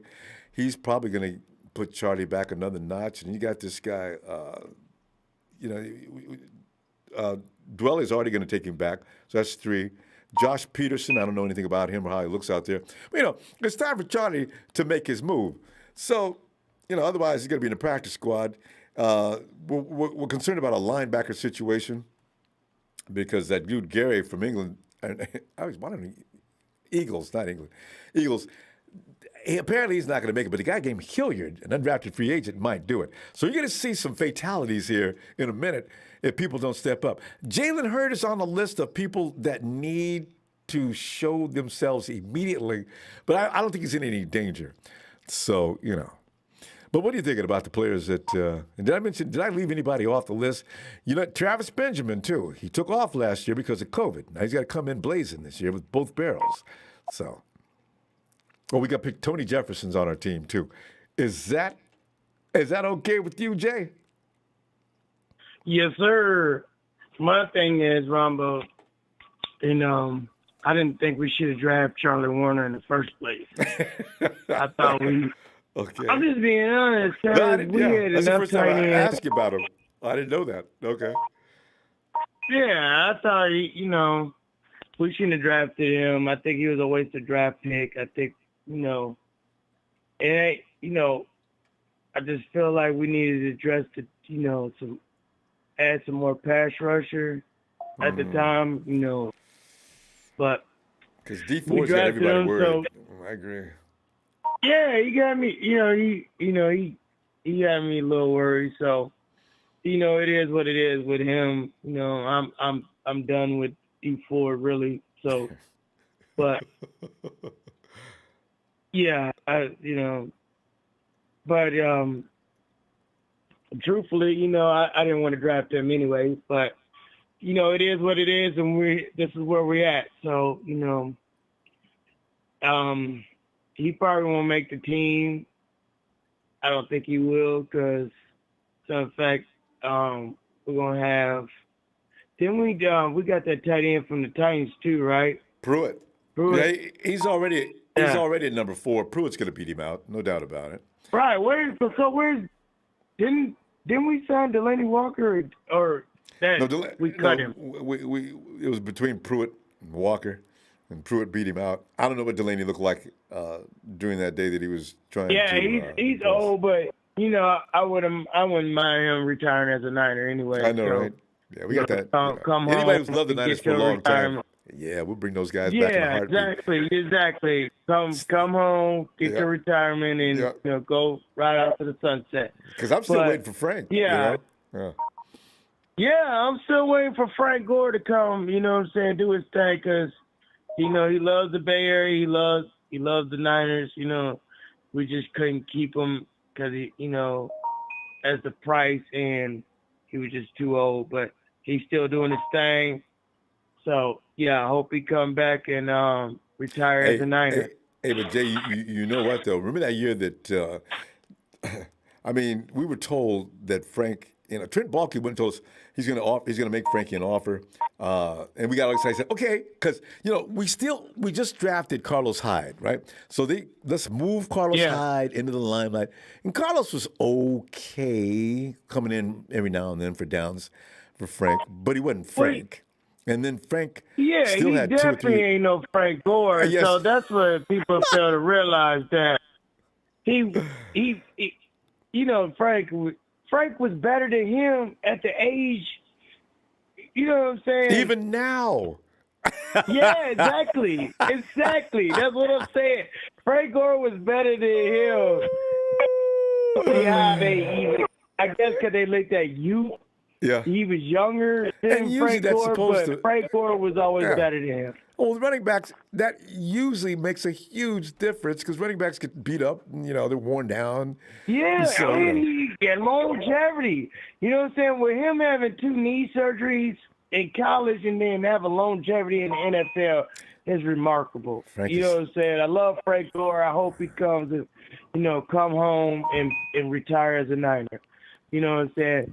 That much said, but, I think and Jay Hurts, I think he needs to. I don't know, man. I kind of lost hope for him too. I want to see him play, but us holding these injured players, I agree with the other caller. We're hanging on to these injury players too long, and I understand sometimes he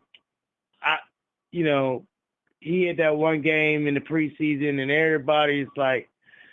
The next coming of Jerry Rice, and I really don't see that. Hopefully, he can pan out, but I don't really see it. He's if they babying him, and man, this is a violent sport. If you can't handle it, OTAs, man, you can't handle regular season. and I think his body is all broken up. You know, some people body just give out. You play so many years of, you know, football. You just and it's hard to keep rehabbing every. Can you imagine rehabbing yeah. year after year? Why do you think Andrew Luck retired? Andrew Luck retired because he couldn't do the rehab anymore. He couldn't. Right, and it's a tough, violent sport. Yep. So, and then, you know, him playing running back in college, you know, at UT, and then became a wide receiver at Baylor. I don't know what that caller was talking about, saying he was tight end at UT and a wide receiver. He had it backwards. I know. He was a running back at UT. Yeah. And he became a wide receiver because he wanted to. That's the reason why he probably wanted to preserve his body. Yeah, some hits. No, that was he said so too. So, you know, Jay, we're gonna go. Good stuff. I tell you what, tomorrow should be interesting. These reports out of camp, can't wait to see what's gonna happen. Because yes, sir. You know, because they should be a little better than they were the first 2 weeks. This should be that OTAs where they say, okay, all right. Now we're seeing how things are developing. So, all right, fam. Yes. See you tomorrow. Yes. No doubt. You have a good one, Ronbo. You too, Jay. Appreciate you. Thanks, fam. Back at you. And here he comes. Randy Savage lives in his body. He is Papa Dragon. Pop Dragon. Oh, yeah. What's up, Ronbo? Dig it. Man, Ronbo, how are you? How is production? How's everything? Fabulous, man. You know, it's like anytime I'm sitting around talking football, I'm just having such a good time. And Bob, you know what? This is a subject you could really work on because I know you've been around this situation all the time. You know, in the beginning, and this goes all the way back to high school. You know the Goose used to piss everybody off. The guys come in like, 13, 14, 15. Guys coming, he's busting ass from day one. We're doing 2-a-days during that time. It's hot, it's summer. But they was out working everybody on the field, you know? And the coaches noticed too. Coaches would look around. You'd always see the coach yelling at him, that's the way you do it. And then there was me and guys like me. Man, that dude, man, it's 90 degrees out here, man. Hey, coach. Look at here, man. You know what? You start talking trash. You know, that's when the coach grabs your face mask and says, "What, boy? What? Run some more laps. Run some gases. Let the whole damn team run gases." Yeah, that's how you make a lot of enemies quick. I know, you know. You just be aching and it's crying. Hot here in Tennessee. It's hot here in Tennessee. Oh, I know. Now look, I'm telling you flat out. I was a coach on the field during one of the football camps for her when he was younger, back in his high school days. Oh. He was a big dude back then. So we live in the same. I live in the same hometown as his folks, Hendersonville, which is about 20, 30 minutes from Nashville. So the reality is that a lot of people on this phone, everybody's got all their little opinions and whatnot, but the facts are the facts. Okay, if I could get a hold of the new Madden that's coming out, okay, our training staff will be rated 50. 50. We have the most injuries in the league, and those bums still have a job. Do you know that the head of the training staff, they came from the NHL? Yeah. The NHL. I was talking about that yesterday. Exactly. So you can't put all this on Jalen Hurd like he's some kind of fragile little busybody. The boy missed no time in high school. And only time he missed time was when he switched to receiver. That was the only time. In fact, he got drafted injured. Whose fault is that? Yeah. Whose fault is that, Mr. Shanahan? Now, they drafted him with a bad knee. He was rehabbing his knee coming into the league, and he comes in here rehabbing his knee with the worst training staff in the league. That shouldn't even be an argument. It shouldn't be an argument. The injuries bear it out, right? So he comes in with a bum knee, right? If you are injured and you're trying to play as quickly as possible, the chances of you getting injured again, even worse, go up exponentially. right? Because you're boom. trying to make a spot on a pro roster. You're going to be going all out, unsensibly going all out. And yes, you're going to hurt yourself. You're talking about a kid who was 6'2", 230 pounds in high school. When he was running the ball on Friday Night Lights, everybody would tune in to Channel 2, and young Jalen Hurts was running through people like Bo Jackson was in Tecmo Bowl. They were just bouncing off of him like drops. Then, lo and behold, next year he's 6'3". The next year after that, the senior year, he's like 6'4". Then in college, he's almost 6'5", 260 pounds. So he had to change his whole body just to get down to play receiver. And he gets injured, cracks his back.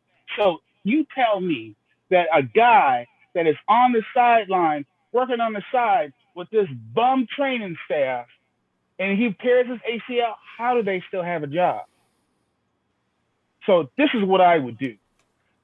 I wouldn't cut him. I would not cut him because I know how good he can be. I'm not going to cut him to have the Seahawks pick him up and then he's tearing us up for 10 years. No. What I would do is I'm going to get him a bubble wrap jersey, and on the back it's not going to be a number. It's going to be PUP. He's going to go on the pup list. That's where he'll start. Number 2, people are still complaining about number 3 this, number 4 this. Oh, we didn't get Julio Jones. Julio Jones doesn't solve all our problems, and he doesn't really fit what we do. Julio Jones needs a quarterback that can throw him the ball so he gets his 95 yards average per game. We don't got that right now. Now, Lance could be that. Jimmy ain't that. Jimmy is see it open, ball gone. That means he's throwing 3-yard, 4-yard passes. He ain't throwing down the field. Okay? So, that being said, our guy... But he did lead the league in 2019 in passes 20 to 25 yards and more. But that's, But I'm just saying. I'm just saying. I have to go off of the recent, not 2019. Okay. Now we want to go back to 2019 and argue about the NFC Championship game. We can do that if you want.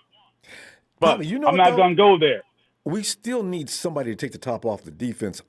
Even if you don't throw the ball to him, those guys need to be put on notice that are sitting up close to the line of scrimmage, though. I agree. That's what the difference was. That's what the difference was. For some reason, he couldn't do it no more. Somebody. Yeah. So I think number 3 this year coming in, it makes more sense. It's going to be Mohamed Sanu. He's on our roster. He's been with Shanahan forever. Let him start the season out, and then you see how it shakes out at number 4. You put him on the pup list until the midseason.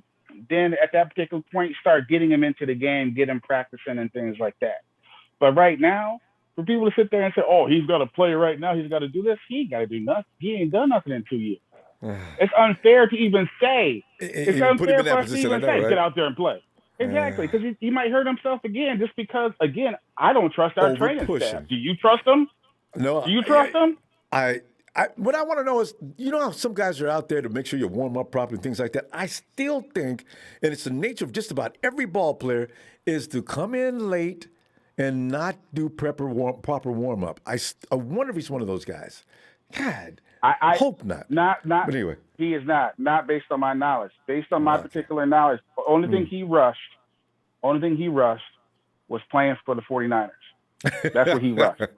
I'm just serious. He had a knee injury in the first place. He had a knee injury when he got drafted. And probably should have redshirted. You know what I'm saying? It probably should have redshirted that whole year. But we got good insights on stuff we'd never know about too. But we got to go though. Tomorrow should be an interesting day, and I hope so. Since I think the reporters are allowed in, so we'll see what happens. Yeah, they'll be allowed in for like 10 minutes. Yeah, and they'll complain about it. They'll be doing hockey drills. Hockey drills on the sideline. So they can't say anything. All right, fam. Exactly.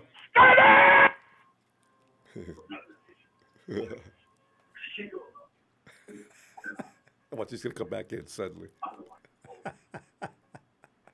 It's like a guy falling down a bottomless pit, screaming all the way down. Yeah, that's how my boy Mac Jones was falling. Bob, I gotta go. I'll see you tomorrow. You All comedian, right. you. Hey. All right. All right. Later. Oh God.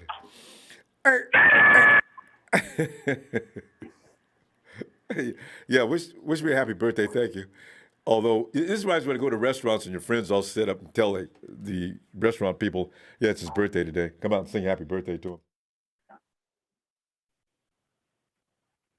Back to YouTube. Where is my JJ just gave himself away. He says he's not the other guy, Big Show.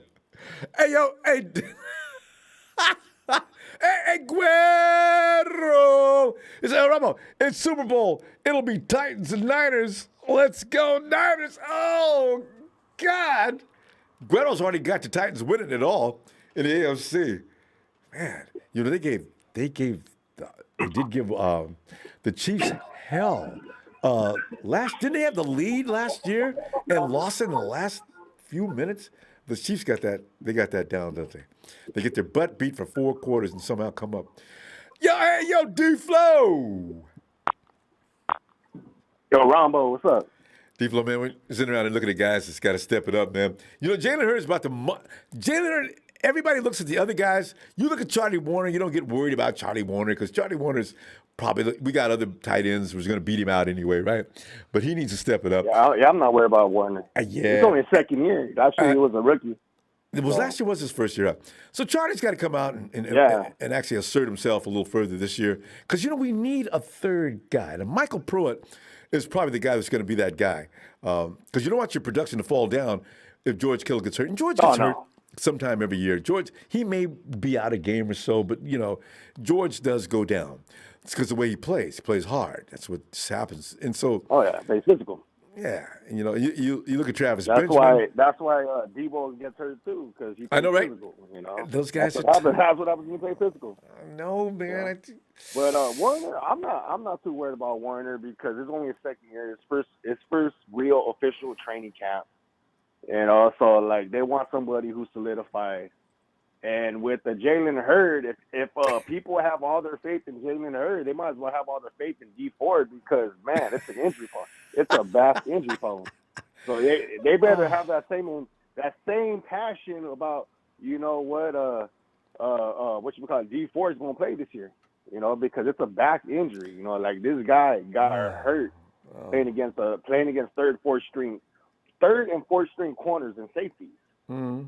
You know, so people tend to forget that, you know, like these guys, that's important. His body, we don't know yet. It's very important. And exactly what the last caller said with the training staff. You know, the training staff is abysmal right now because, you know, like everybody gets hurt. Mm-hmm. I don't know if they're not doing the right regimen for their off training. So once camp ends, we don't know if the players are being held accountable for being on the regimen. We don't know. We can only speculate, but it has to. Well, we can only point fingers. It's a training facility. The one thing that I need that I'm kind of scared of is to step up. Is I don't know. And no one said our secondary, our corners. Mm-hmm. Because if Verrett gets down, everybody has all that faith in Dante Johnson. Coming in. D-Flow, ain't nobody. We could take a poll. Ain't got no faith in Dante. That is scary though. So that's gonna be our main corners coming out if either any of our two corners get hurt. So we need us. I don't know why the Niners haven't got a pretty good who can do press man coverage in the free agency. You know, that's the one thing. The thing is the money. You know, because you look at Ambry is supposed to be good as far as man coverage.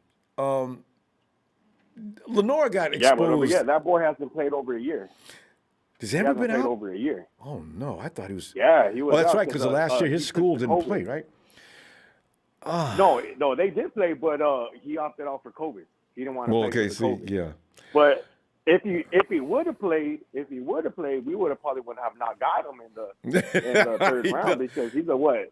First round pick from what I heard. Yeah, you know? Low first round or second, he high was second. Easy, first or second. So we got to see if he can do football shape. So as of right now, I'm not really penciling him in as a number 3 yet, because he's playing against. He went from high school / college players that he was doing pretty good, and now he's playing against grown men. Yeah. So I don't know if he's ready to step up. You know, like this speed in the NFL is a lot different than college.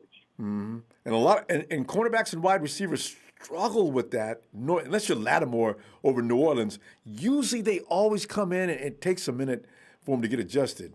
So we're gonna see. And picture this: Cardinals run a 4 wide receiver set. So who's our 4 corners are going to be? You know, Seattle runs 4 wide receiver set. And they do that just to deplete your forces. It's a brilliant plan because they look at our rookies. Okay, they got 2 dudes. Man, what are you gonna do about the other 2 dudes? All right, DK, you know what to do, man. Oh no.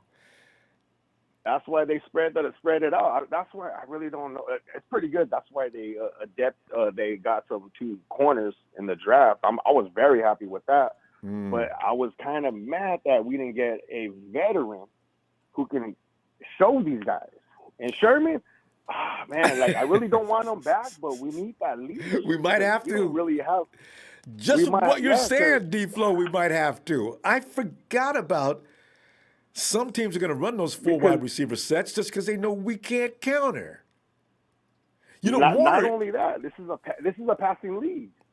And Warner's good, though. You know, I trust Warner on those kind of situations, too. It's just, I'm just, like the offensive side, I'm not really worried because if, the one that I would have to say has to step up is Calvin White. Is it right? That's his name, right? White. Kevin White. He needs to step it up. Kevin White. There you go. You know what? Kevin For White years, needs to step up. He was a 7th overall pick in the draft. No, that dude, man, and he was awesome in school. So. And he was pretty awesome until he got hurt. He was doing pretty good until he got hurt. So, hopefully he can stay healthy, because if he stays healthy, because they had him comparing to Julio Jones coming out of college, the height, weight, size, speed, he's got it all. Everything. He has it all. Yeah. He needs to step it up for wide receivers. Mohamed Sanu, from what I heard, he's looking good. So hopefully he just doesn't get that drink that water from Santa Clara. You know, get hurt. I know. You know? Hey, Juwan Jennings is looking good so far. Don't drink that. Find out more about him tomorrow. Yeah, that's what I'm looking for. And other than that, like the offensive side, I'm not too really worried about it because there's only one ball to get around. So the rest are just decoys. Yeah, they're just decoys. But the one thing is defense, because a lot of teams are going to run 3-4 wide receiver sets against us. Just because they just. Yeah, then we got to go. We're running out of time. But hold that thought. Let's continue tomorrow, okay? Roger that. All right, Phil. Have a good night, D-Flow. Have a good one. All right. All right. And Russo. What's up, Ronbo? Russo, man, this is like, you always have a perspective that's always unique. Russo, Jalen Hurd has suddenly taken over this conversation. It's really funny because, he's such the heir apparent to fame on this team. If indeed he could come out there and demonstrate that is the truth. Because Charlie Warner, you can only expect so much from Charlie Warner. And some of the rest of these guys I mentioned tonight, they were always going to be on thin ice. Except, Travis Benjamin is a veteran, and he'll probably show up. So he's probably not probably has nothing to prove other than the fact that he can come on out and contribute, because he's already played in Shanahan's system before as well. So, but what are you thinking here? Well, I'm looking at Jalen Hurd, Ronbo, and it kind of blows my mind, the way people talk about him. I understand the dude got hurt 2 years in a row, but people are so quick to just be get rid of him, cut him. He's stealing our money. I hate when people bring that. I don't really understand. Yeah. I don't really understand where that angle of it's coming from, but so I don't know if you know this. I'm a diehard Tennessee Volunteers fan for college football. That's always been my team. Okay, when I was growing up, Peyton Manning was my favorite player. Yeah. I always liked Tennessee, and I can't even tell you why. I was probably 10 years old, and I was watching a game one day, and that was who was playing. But at that age, you probably like the color of the uniforms. Right. Yeah, I mean, whatever. There's all different things. The little checkers in the end zone, and they had the little dog and all that stuff, and they were always good. They were good when I was growing up. But I watched Jalen Hurts' entire career. Like, I watched his first snap. I watched his last snap. I watched him at Baylor. When we drafted him, I was like, wow. Like, usually, like, the guys that I want that I like already from my favorite team, we usually don't get. You know what I mean? We ended up with Emmanuel Mosley, who I like, and some other guys we've gotten from Tennessee that have panned out. But Jalen Hurd, not many people, like, everyone knows he was a running back, but Jalen Hurd was on the Tennessee team with a guy named Alvin Kamara, and Jalen Hurd was just the better player. I heard about that on more than one occasion. Yes. Okay. Everybody knew it. Every time you watched him touch the ball, like, Kamara was explosive, and he did what he did. Like, Kamara was definitely a good player. But Jalen Hurd was head and shoulders the RB1 on that team. He was the workhorse, and he's not like Derrick Henry. Like, the dude can catch. He can run after the catch. He's really hard to tackle. He generally breaks the first tackle. And he tore his ACL August 18, 2020, all right? So it's going to be well over a year by the time the season starts. And, like, I don't know, a couple callers ago was saying how he drafted a guy with a knee injury coming out of Baylor, this and that, and then they rushed him on the field. Well, he didn't injure his knee in 2019. He had a stress fracture in his back for running over too many Dallas Cowboys on the same play. That's what happened. Yeah. Okay? His knee injury was the opposite knee that he hurt at Baylor. He hurt his left knee at Baylor, which was the reason why he missed the bowl game. And then in 2020, he tore his right knee. So they're just all completely unrelated incidents. So anybody who's going to try to pinpoint and say something about something specific with him, he's just as likely to tear his left ACL today as anything that's happened in the past. It's either going to happen or it's not. You know what I'm saying? Yeah, and absolutely. For me, I 100%, like, if you want to call it a bold prediction or whatever you want to call it, 100% I have all the belief in the world that Jalen Hurd is going to play this year and he's going to play well this year. Yeah. That's what I really believe. I don't doubt and that for a moment. This is kind of my theory. This is kind of my theory with the Julio Jones thing. I heard about 3 weeks ago, that's when the original news came out about Jalen Hurd, that, you know, they're very optimistic he's going to play this year, and he's been working out and training. He looks good. You know, it's only OTAs right now. There's absolutely zero incentive to get him out there right now, okay? So what you're seeing right now, these are mostly camp bodies, and then you're talking about some of the guys that are healthy that we know are going to contribute.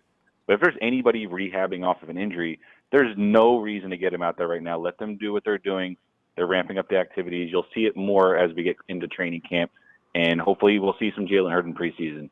But for me, that's the guy. I'm telling you, I have not written him off, and not only have I not written him off, I'm telling you, all said and done, he's going to end up being the slot receiver on this team. And he's going to be completely unstoppable. They're going to use him. I'm telling you, watch. You're going to see Jalen Hurd getting jet sweeps, okay? He was a running back. You're going to see him getting jet sweeps. You're going to see him and Kittle on opposite ends. We're going to have 7 offensive linemen on the field. And we're going to use that outside zone. We're going to have our fast running backs. He's going to set the edge, and we're going to use him in running situations. We're going to use him in the red zone. And I'm telling you, this dude is going to be an impact player for our team this year. And it's somebody that I hear it all the time, and I understand, like, people are it's like, what have you done for me lately, right? That's why everyone's down Jimmy's throat, and they kind of wrote off 2019. They want to say it's lucky or the defense is the only reason. But people are just so quick to forget what they've seen. Think about how happy everyone was watching that Dallas preseason game, what Jalen Hurd was doing. 2 touchdowns. Like, completely dominated the game. I understand it's against some guys who probably aren't in the league anymore, but he was clearly the best player on the field, and it wasn't close. Absolutely. And technique-wise, you know he can apply that skill level he has. Doesn't matter what your level is. He's going to do you the same way. Yes. And as far as Mohamed Sanu, the guy is not making the team, okay? I feel like this is Jordan Matthews all over again, and everyone's going to do their Jordan Matthews thing. Mohamed Sanu is not making the team. He's here for a few different reasons. And I think the number one reason why he is here is for Brandon Ayuk. Brandon Ayuk and Mohamed Sanu are like best friends. When they cut him last year, oh, that's right. Brandon Ayuk was devastated upset by that. I remember that. Yes, he was upset by that. They are using Mohamed Sanu to push Brandon Ayuk and to take him to this next level is what they're doing. And he knows the system. He can teach them little things. I'm telling you, this is why he's here. So he's and I've already gone through I've already gone through our wide receiver list, and short of anybody having some sort of catastrophic injury, I can tell you the 6 guys that are making the team. It's going to be Brandon Ayuk, Deebo Samuel, Jalen Hurd, Richie James, Sherfield, the kid from Arizona. He is going to be a special teams ace for us. Do you remember Hakeem Osgood, how good he was for the 49ers and the Chargers back in the day running special teams? I do. Gunner? We're going to run over time, though. But listen, you know what? Okay. Russo, I love the way he's laid down his 6. We're going to refer back to that later. Russo, let me hold that thought and you continue. Let's get together tomorrow as well. All right? Be looking for you. All right. Well, my 6th guy was Jennings, but before you cut me off. But, all right, bro. Have a good night. All right, man. Night, Russo. Yeah, that's going to be the fun part. We start going after who's going to make it as wide receivers. We go through this every year with the wide receiver room. Hey, Mike. Ronbo, what's up? Mike, man, we're looking. You know, you just heard Russo talk about Jalen Hurd. Tonight's thing was pretty much talking about some of the guys that are walking on paper thin ice. Jalen Hurd has been listed by some. I says, you know, for people who need to come out right now after the first 2 OTAs and assert themselves, right? Jalen Hurd, I figured, like, yeah, they're probably keeping Jalen Hurd out of harm's way for now. There's no need to put him out there. Pretty much capability-wise, we know what he's going to do. Charlie Warner, I put him on the list because Charlie. And Phil pointed out, though, Charlie's inexpensive. He'll make the team in one capacity or other. He'll probably be, if he doesn't do anything else, he's going to be on the practice squad. And then you look down at Travis Benjamin, who's got a calf injury, who needed to be out there to demonstrate the fact that he does need to make this team. But I noticed Russo didn't put him in his top 6. So, therefore, you know, it's going to be interesting what happens to Travis Benjamin. And then you look at Nathan Gary, a linebacker. We were just crying about the fact that, you know, we've got 2 linebackers we know for sure can get it done.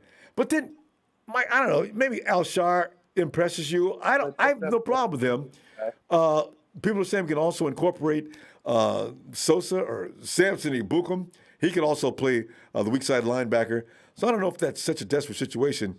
But if you're Nathan Gary, you probably need to be concerned when guys like Hilliard are out playing you at this particular point in the early part of the season, right? So, you know, we're going to find out. But some of these guys that are walking on paper thin ice already, are they going to improve? I worry about Deommodore Lenoir because Deebo made him look bad in the last session. And it was so good before. Remember when I said hold the phone on him? Yeah, you were right, I guess. I guy like that him. Can't get open. Yeah. Someone said that was a bad take. No, it was on point. Well, we're going to see. So, yeah, that's for Jalen Hurd. We don't need him ready week 1. I don't know why. You know, we don't want McKinnon's situation again where he's rushing back too fast and then the knee flares up on him. Yeah. So he's an OW. He's a weapon. He's not a guy that's going to be in there all the time. He's a guy, like I said, we're going to use him down in the red zone and stuff. And it's a long season, Ronbo. We're going to need him to be healthy. If Hurd is healthy, it's going to ruin and hurt people's feelings. Every team we play, they're going to come in game planning for Deebo. They're going to try to stop our run game. And then all of a sudden, there's going to be this one problem. They're not going to be able to stop our run game. They don't have the personnel for it. Well, you mean the thing is they'll try to plan for it. You know, the DC's going to stay up all night trying to do that.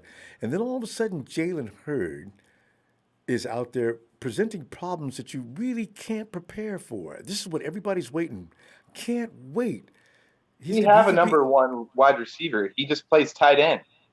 Yeah, you know. But Hurd presents all kind of matchup issues up and down the line of scrimmage. You put him in the slot. What are you going to do to cover? I'm sorry, say again? Kyle said that when he first drafted him, Hurd pisses people off when he blocks them. I know. Remember, wasn't that Dante Johnson that was upset because he thought Hurd was blocking too far downfield and way too much enthusiasm in his blocking? I said, yeah, are you serious right now, Dante? Man up. Stop crying. This is football. Are you serious? There's no crying in football. You know, it's like Dante's whining about being blocked too hard. Ah, I loved it. That's what I said. Jalen Hurd's my dude, man.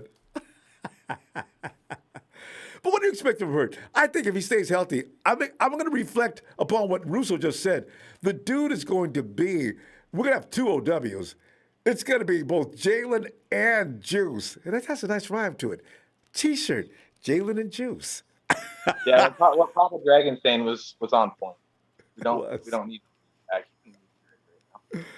But he is a threat in certain situations, and that's how they're going to use him. So Mike, I thought it was funny that okay, good. If you look at our schedule, how it works out, we play Atlanta, and then we turn around and got to play Tennessee right after. Oh, week 15 and 16, I guess, huh? But I like the depth we're getting on our secondary, Ronbo. With I think that Ryan's going to blitz.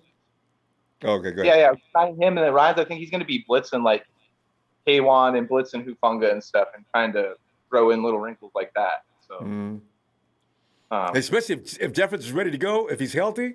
Oh, this guy's got a lot of sacks for a safety in his career already. So and stay healthy. That secondary.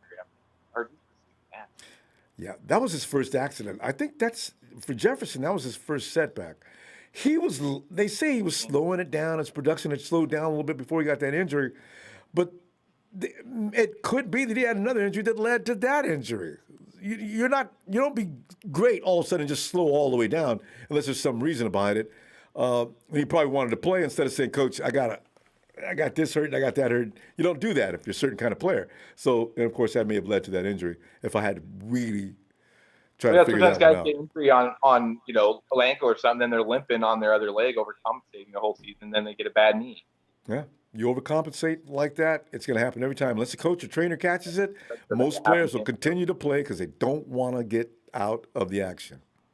Yep. Got to be smart. So, by the way, earlier somebody mentioned Sudfeld. Was that Steven? Yeah. Steven loves Josh Rosen, right? Is Josh Rosen going to be number 3 on this roster? Because Kyle likes to keep 3 quarterbacks. Does Sudfeld go home or Rosen? Oh, probably keep Rosen, but I don't care because I don't want to hear about the third string cornerback. Hopefully, we're going to have and neither does Kyle.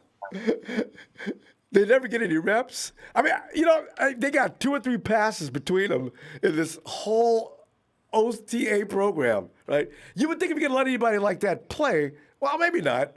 I think now's the time to get the ball because they're not going to get any touches later. So I don't understand. It's funny. Yeah, I think most of it's just for practice. You got to have first, second, third string guys. Yeah.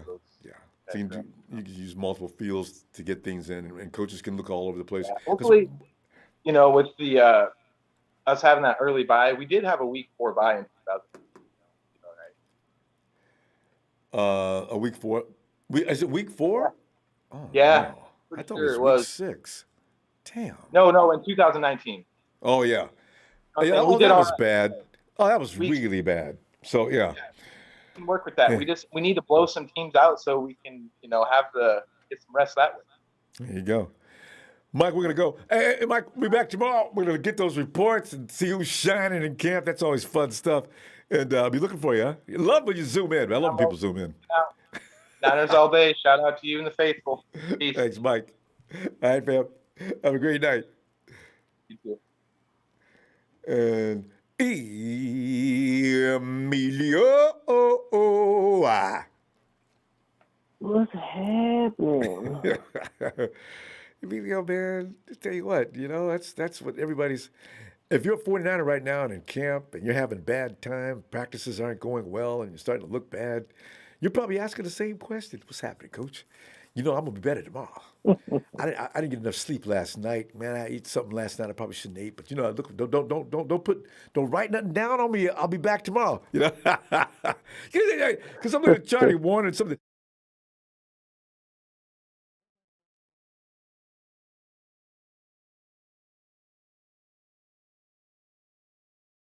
Oh, man, what happened?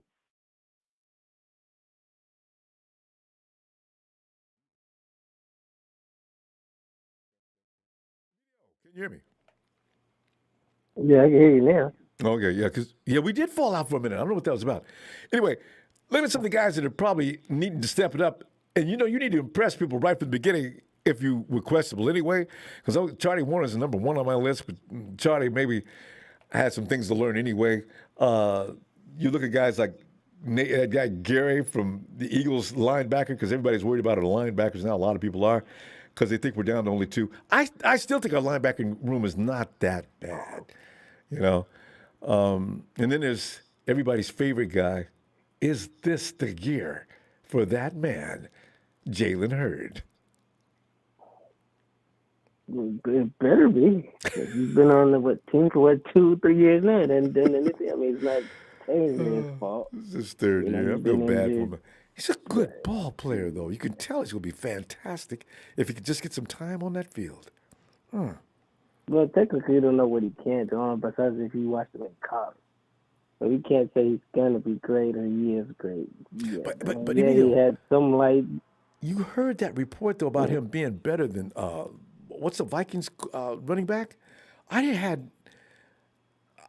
is the second time I've heard about that. I can remember Jalen Hurd was playing. I heard it too, but you write about it, you talk about it, but I gotta go look at some yet clips to actually prove it. I mean, he's yet to prove it. Like I say, he's just been injured. You know, you want him to succeed because you've seen some flashes and written about him that he can be this great receiver, but he hasn't played literally for 3 years. So it's just, man, it's just bad luck for the guy, which sucks. And if he does it again, if he does get injured again, it's just like you wasted your career. It sucks. You know, sometimes you get the short end of the stick, but your faith is what it is, and you have to either deal with it or try to make the best of it with that. So with him, I'm just hoping he does pan out, at least gets to play on the field during the season. It was great to see what we have in Jalen. So, and I'm just hoping for the best for the guy, because it'd be awesome to see what he actually can do on the field with the team, with Shanahan, with Debo and Ayuk on the field. See what he actually can do, because we haven't been able to see that yet. And there's so many things Kyle could do with those 3 players you just mentioned, and George Kittle, Debo, Ayuk, and Hurd, with juice in the hole. You know, it's just, that's an offense that there's so many options. So. If you kind of think about it, I mean, who's bigger? Is DK Metcalf as big as him, or are they about the same? DK's 6'4", I think, and Jalen's 6'5". Jalen's you think about huge. So that dude weighed 250 as a running back. That's what I'm saying. If he does pan out, he can be a DK. You know, he might be a number 1, because and some of us have stretched out since that we haven't really had that number 1 big guy receiver since T.O., but the last 1,000-yard receiver we had was Anquan, and we didn't draft Anquan. He was basically given to us. So I know. After they got through beating us. Damn it. And he was given to him, but then you think about it. So we actually need the receiver that can get 1,000 yards. We haven't had that yet. Hoping for that soon. We need that. That's a big part of the game that we don't actually have, and it's been missing for years. Like I said, we've had a couple of receivers do few things, but we haven't had that elite number 1 since T.O., which is a really freaking long time. It's just crazy how we have had. We're known for receivers, which is the crazy part. We've had a whole bunch of receivers over the years. Yeah. And since then, we haven't been able to find one. I don't understand why. And everybody else crazy. can. I don't really feel that no more. You know? Yeah, that's what I don't get. And I got an argument a few years ago, I remember, about Michael Crabtree. I said, you know what? Michael Crabtree sucks. Is 2. He's sucks. A 2 at best. He sucks. Like I said, he was able to do his thing here and there, but no, I hated the guy. He couldn't catch when it counted. He would cry. All the time. Richard Sherman would bully him. He would complain. Crabtree was too soft. Like I said, he pissed me off way too many times. He did his thing here and there, but he would cry and bitch and moan, and he thought he was his all-time receiver when he wasn't. So, no, that's I'm why glad he's not on Niners no more. Being a diva and a wide receiver, they seem to work hand in hand. Well, like I said with T.O., at least T.O. did it. You know, he was a diva, but at least he got the job done, though. He did his thing. So, like I said, it's cool if you want to be a diva and, whatever else. But, dude, get some work do done. your shit on the field, and then Yes. it's all right. But, dude, you complaining and you think you're all high and mighty. You haven't proved anything. Dude, you just, like I said, a waste of space on the damn team doing all that. So I was like laughing when Crabtree left. Going to Oakland? Go ahead. Man, fam, we gonna go. I'm gonna see you tomorrow in Emilio, and we'll find out what's going on in camp. That's always interesting. Hopefully we see some good things, and let's see if Hurd is out there. Did somebody say, or did you say earlier he like missed a route or something or ran? No, that was Charlie Warner out there missing routes. Hurd's yeah, they got Hurd isolated over on another field so he doesn't get hurt. No, I did hear about that part because they didn't want him to overwork himself. They kind of want to take it easy because trying to make sure he makes it during all the way to the season. Yeah. All right, but hopefully we hear good things, especially for some of our receivers that we need to hear. So. Yes, indeed. All right, Phil. See what's going on. Yeah. All right, I'll holler at you. Have a good night. Night. Yeah. And yeah, we can get up off of Jalen Hurd. Whatever they're doing with Jalen Hurd, they need to do with him. Yo, Shay. Yo, what's up, Ronbo? Shay, man, we're just running around here looking at people that you probably could be cut right now, but probably not. They just need to be. These are guys that need to step up before they do get cut. But Jalen Hurd, I saw this list. I said, no, Jalen Hurd ain't gonna get cut. And Phil made it clear. He's right. Charlie Warner's not gonna get cut. If anything, you can't waste your draft picks by just cutting them. Hey, what round? Yeah. McKivitz was a 5th round pick. What round did Warner come in? 3rd? Charlie Warner? Yeah. I think, he was a late round draft pick. I think he was in the 5th or 6th round. He was late coming out of Georgia. Because him and McKivitz came in the same year. I thought McKivitz was a late round pick. Yeah, McKivitz was. McKivitz was the 5th or 6th round pick as well. Yeah. McKivitz was late. So Warner's probably going to be okay. He maybe have been just confused that day that he got caught doing that. And then you look at Jalen Hurd, and then you look at guys like Travis Benjamin who these are guys that need to step up early and develop chemistry and stuff like that. Because if you're going to show up at camp early in OTAs, everybody's happy about that. Whoa, 49ers pretty much got 100% of everybody who's healthy showing up for OTAs. Yeah. We ain't seen that before. Right. And so you look at these guys that came in, you can't get mad at them because they came in, So, look at some of these names.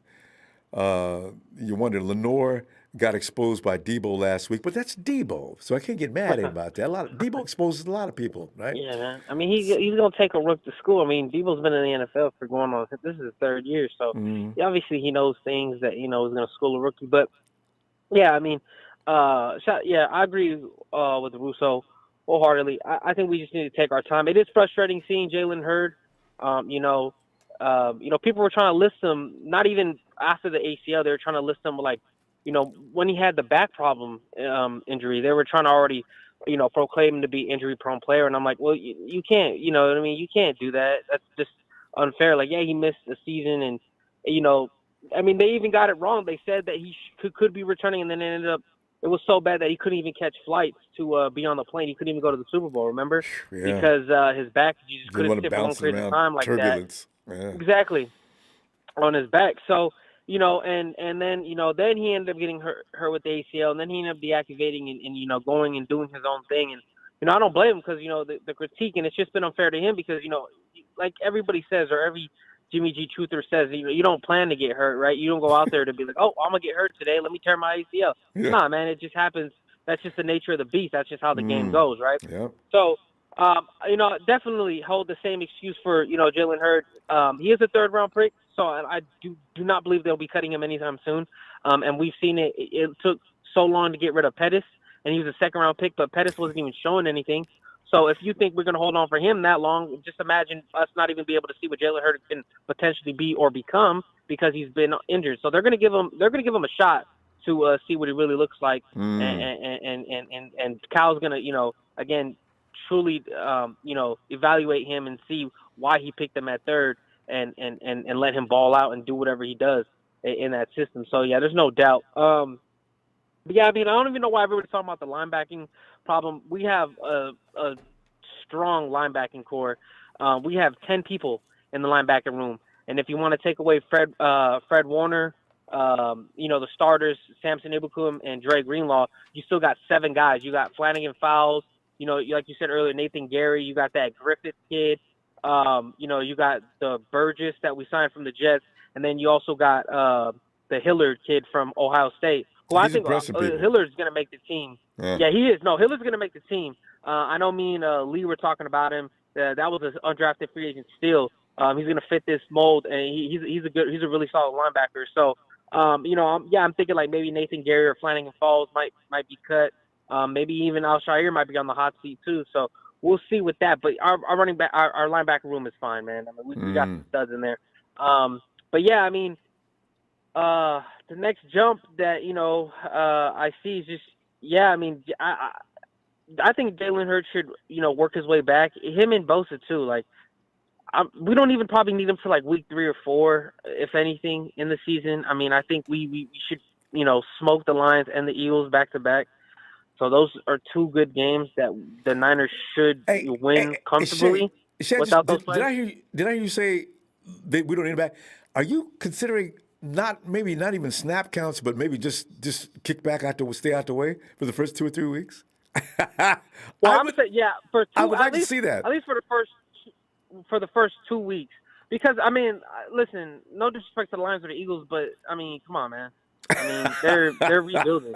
I mean, they're rebuilding teams right now, and the Niners should beat them comfortably. With Jimmy G out there and all the talent we have still out there. If this is a Super Bowl roster, if we lose the first 2 games, this will literally we would have to go back to the drawing board and be like, is this really a Super Bowl roster if we can't beat the Eagles and the Lions in back-to-back weeks? Like, I do not believe. Also, you look at those teams like you mentioned, they're not going to beat people anyway. I mean, even analysts are always dropping them down on the bottom. So yeah. Right.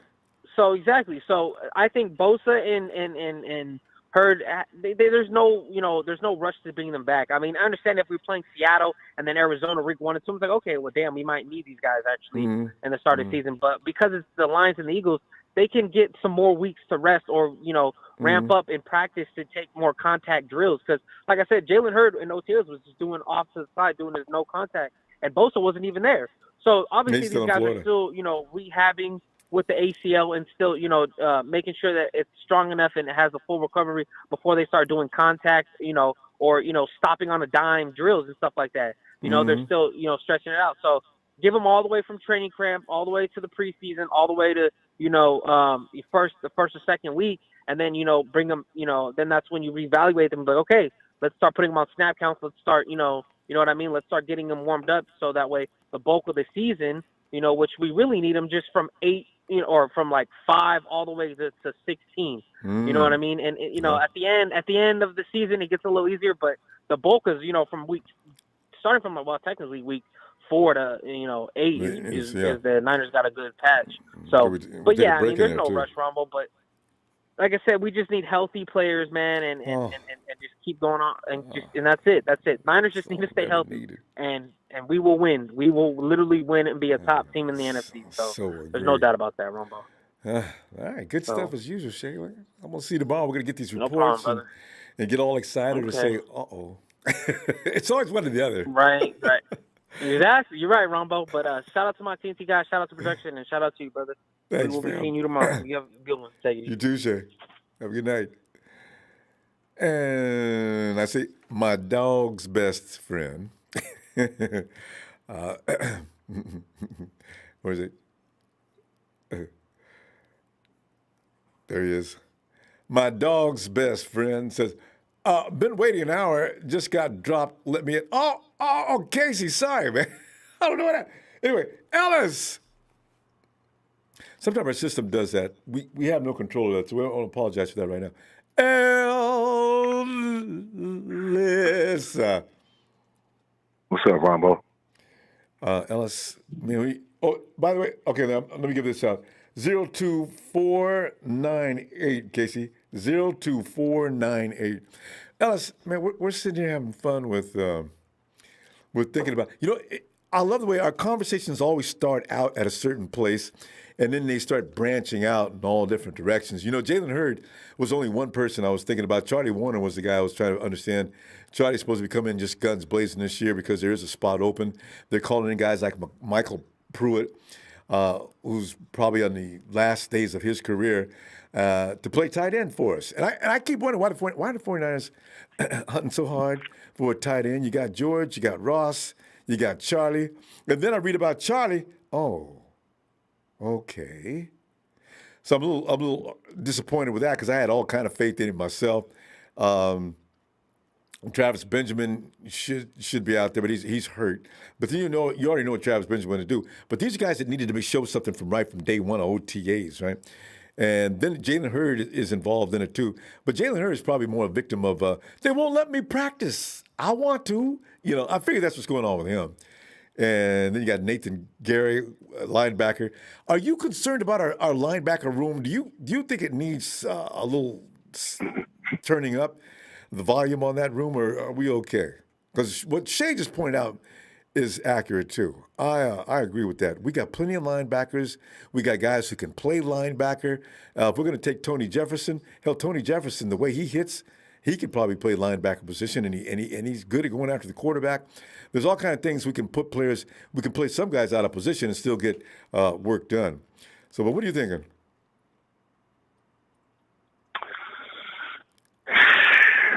Man, that's a whole lot. Jalen Hurd, I'll be looking forward to seeing him come out and, officially get, his introduction as a 49er. If not, it'll be... And that will be exciting. His first time, too. Yeah. Yeah. It'll be official, so hopefully we can get that going.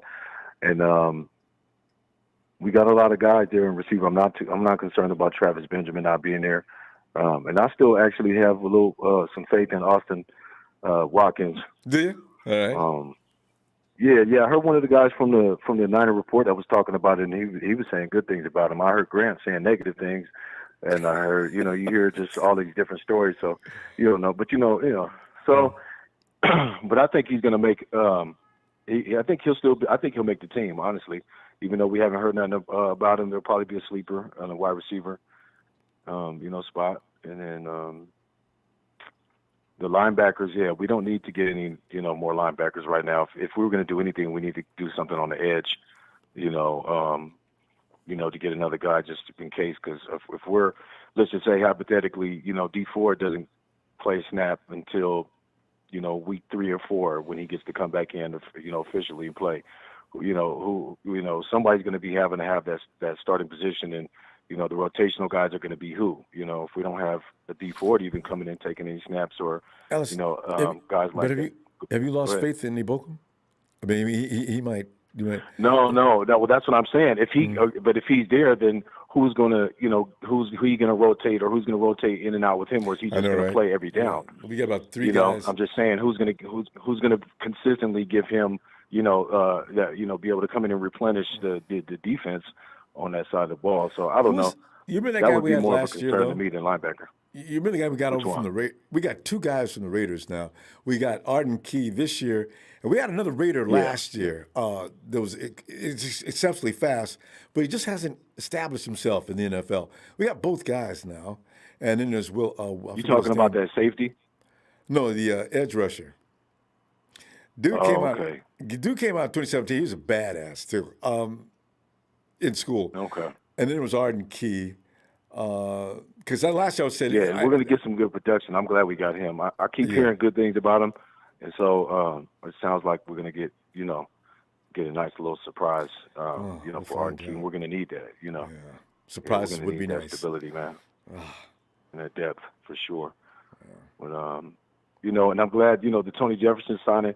I was watching him. I remember seeing him too, man. He's a solid, cover guy too. I like he comes up and he hits, and he's almost got not a Dante Whitner all the way, but he kind of looks like he might cover a little bit better than Dante. Dante would just come and lay you out, and try to put you in the ICU. He's looking for ICUs. He's trying to see as many people he can put in the ICU. But that makes psychologically because now you're afraid to catch the ball. So you don't know where it's coming from, you know. So there's benefits in those things, yes, sir. Now he gets flagged. Hitting it, what they call. I love the rule now. Hitting a defenseless receiver. What? Yeah. How many yards? Oh, I'd get thrown out of the game every time. This is football, ref. You're in the wrong game. This ain't the NBA. What you do? Number 33, you're out of here. What? You'd be going nuts. I can see it.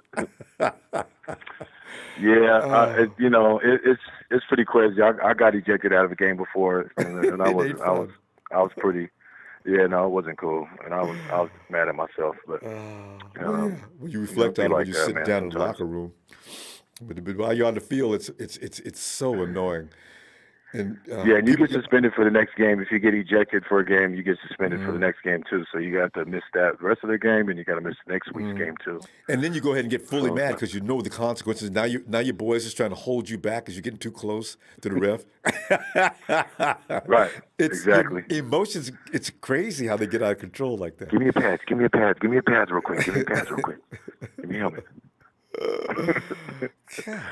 But man, we're gonna be good at Ronbo. You know, I feel like just the injury thing, and I mean, you know, that's the only thing we have that's not going to work in our favor. So we all understand that. We've all said it a million times, and you know, it's redundant at this point. So we'll just focus on good health, and we're gonna have a great season, man. We just got to keep speaking that and putting that into the atmosphere. Yes. Things are looking much more promising than that for us. So. Let me get there, Alice. I can feel it, man. This is the year, man. Even Jalen Hurd. Because we waited on Verrett, look what happened. We waited on Hurd, look what happens. Man, I was talking a gang of shit about Jason Verrett, man. I humbly, I'm glad you came back, my brother, and thank you for making us a lot of us believers. You know what I mean? Jimmy Ward. So we hadn't seen you. No, if we don't see you, then how we gonna bank on you? You know what I'm saying? So it's if the tables was turned, he would be.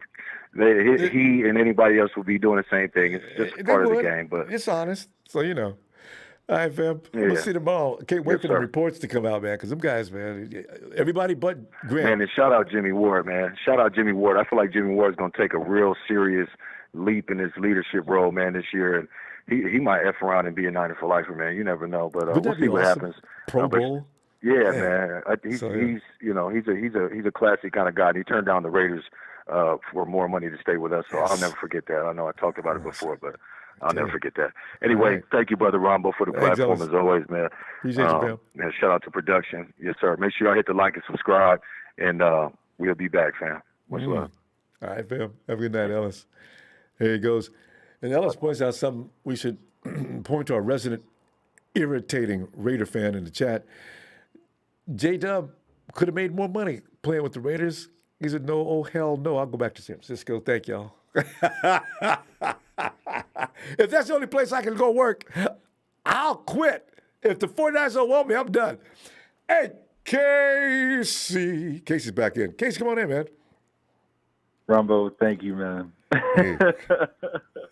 Hey, Casey, I'm dying here. We definitely want to know what you got to say. When you leave a note like that, get him in here. Okay, Casey must have something on his mind.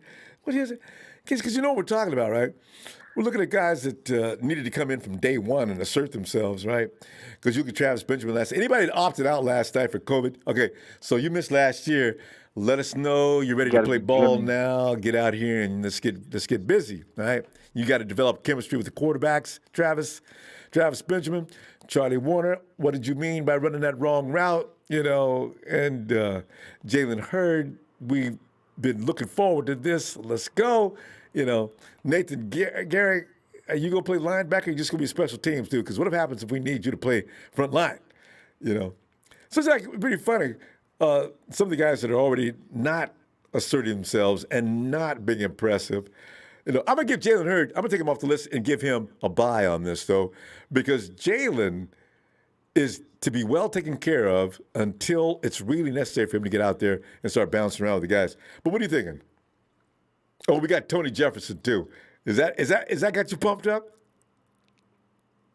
Well, it sounds like a loaded question, Ronbo. All these questions are loaded. No, I think Jalen Hurd is going to be their best kept secret, and I think he looks pretty good from the footage that I saw of him in Santa Clara the other day. I forget how many days ago it was, maybe 5 days by now. All right. But you did say you saw man, Jalen Hurd? You know, they've kept him for a reason. Yeah.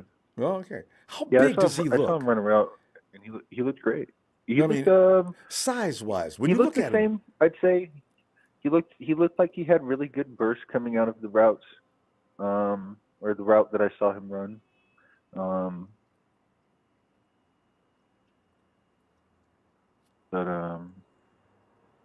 Yeah, I mean, I think the person that needs to stand out is Jimmy, and I think Jimmy looked pretty good from what I saw.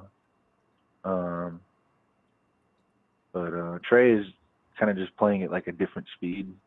I mean, and then Jimmy has like, you know, other facets that are better, like his release and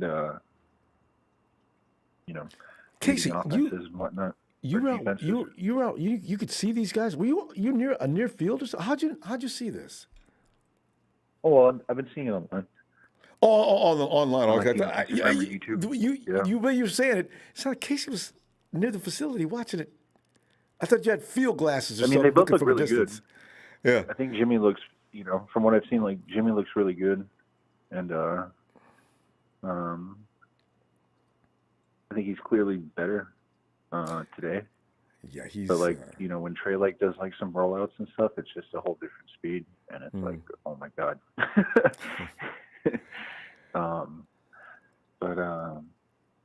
Yeah, man, Ronbo, I was waiting an hour for you, and then the call dropped, and I've been listening to some drunk callers, man, all night. And, the system does like, that sometimes. We have no control over that. This guy's saying, no, let me just say one thing, Ronbo. This guy was slurring his words, talking about, shout out Frank Gore, and then he was showing no faith in Jalen. Like, Frank is, like, so injured and so good, and here's Jalen, who's been really injured and is really good. And I'm like, how does that not transfer over to, like, you know, like, where's the faith, man? Like, you just give it up on this guy, like. I mean, nah, you know, that's the nice thing about the 49ers aren't going to give up on Jalen Hurd. No way. But there have been some really, like, suspect callers to that, Ronbo. I've been going through my over-the-counter medications at an alarming pace. Casey, somebody might have suggested that before too. You know what I do, Ronbo? I know that you give people a 5-minute window, so I look at the phone call and I go, okay, 5 minutes from now, and I put it on mute if I don't want to listen to these guys, Ronbo. Casey, oh man, how's that? You cannot talk about your brethren in that fashion. We're Niner fans, and you've got to be nice. It's a prerequisite. I don't get it, Ronbo. It bothers it. It's like a pet peeve of mine. It's like being tailgated driving on the freeway or something. I'm like, that you is guys annoying. Call yourselves Niner fans? Like, do you know what it is to be a Niner fan? You know, like, you have look, a I was born in '91, so when I was growing up, Jeff Garcia was making comebacks look really easy. So I never gave up. You know. Casey, you have a Twitter account? Yeah, but I don't really use Twitter. Yeah, well, you know, and I'm going to stop because if you really feel like fighting, go to Twitter. You think 49er fans like to take the boy? We got some people just pick fights. There's a lot of people that call in and project all their insecurities into, like, you know, what players should do and, like, what they need to do and facts and all these things. They just kind of like to hear themselves talk. And it's, I mean, you know, it's kind of like what I say about Grant. Like, you know, it's the 49ers need to be the first thing that we talk about, you know? So, yeah. It trips me out that I heard you say that he works for Sports Illustrated, though. I can't believe that. You know what? I'm not sure how long Grant's been working for SI. I mean, I think that's only a couple of years ago. I'm not sure. You know what? It trips me out, but it he used to also work for doesn't us. because I've never read Sports Illustrated, and I've also, I mean, it's just like really, who goes to SportsIllustrated.com for their, you know what I mean? Like, but anyway. Yeah, no, but he used to work for a small Santa Rosa. Santa Rosa Press Democrat or whatever. Yeah, he was the Press Democrat. I don't know if Grant's still working with the Press Democrat. But anyway, yeah. Well, but hey, shout out to that caller that brought up Mohamed Sanu being there for Brandon Ayuk. I really like that caller. He had some great insight. I don't know his name, but wait. He mentioned that Jalen Hurd was. You're talking about Mohamed Sanu? Jalen Hurd was there with Alvin Kamara, and that he was better than Alvin Kamara. And I was like, I don't want. Case, that's not the first time I heard that, though. So Russo's a huge Tennessee fan, but I don't know. The last guy I heard said, "No, man, Alvin Kamara was number 2 next to this guy." So what? When you watch football like we do, and you see flashes of players, when you see like enough of a flash, you don't forget it. I know. So, I mean, it's not like we do that with everyone. It's not like we're like hanging over here for Mike McGlinchey or for Jimmy Ward. You know what I mean? Like, we're like, no, like, look at Jalen. That guy's special, man. You know what I mean? Yeah. Like, that's true. No, you could see it in him. You could see it clearly. Just from that little sample we got against some Cowboys he was dragging into the end zone. He could play. If we could just get him in one piece. And I think really, too, like, if it is, like, that bad, like, then it's good that he's healing because so often these players get hurt and they're just like, I got to get back as soon as freaking possible. And then they get hurt again. Yeah, no. And then they never have a career. It can be a very vicious cycle. That's what really got me about Jeff Wilson, man, because he was about to get this contract year going here. I'm just like, God, man, just stood up eating his lunch, man. Yes, I wanted to see him so bad. Anyway. It must have been a good sandwich or something, man. I don't know. It better been worth it, man. It better have been really worth it, man. Case, we got to go. I'm going to tell you, man, I always love you. You're, especially tonight, you revealed that you do indeed take over-the-counter medications, and people already accused you of that. Hey, bless you, Ronbo. Thank you so much. Appreciate you, man. Always a pleasure, Ronbo. I look forward. Case, get back. I'll be back here tomorrow. Hopefully, you won't have to keep you waiting for an hour. All right? Adios, man. All right, fam. Night, Casey. That's why I love taking phone calls because we have developed a legion of personalities and characters. You just can't get over them. And like Tony, too. Atlanta's Tony. Tony! Come on in, Tone. Mr. Ronbo, how's it going? Tony, as you know, man, it's like, it's interesting to see. Now, you see Julio's already established himself. They got film going on Julio, and Julio Jones has just landed in his new location in Tennessee. I'm laughing because, like, BNR's is following his every move, and now Julio's now stepping off the plane to a red carpet. Here come the representatives from the Tennessee Hall of whatever. I said, BR, you guys don't have to do this. This film coverage, like Julio's like the president of the United States, Tony said, look, I don't know, Robert, how you know, but we have high regard for Julio, and he's getting the treatment he should get. Like I said, I wish him well. Yeah. On the early vlog this evening on the Atlanta Falcons channel, AFN. Yeah. They talked about that. I hadn't seen it yet. When I get off your show, I'm going to look it up. But I heard he was getting off the plane. And they got film crews. Yeah. That's what I heard.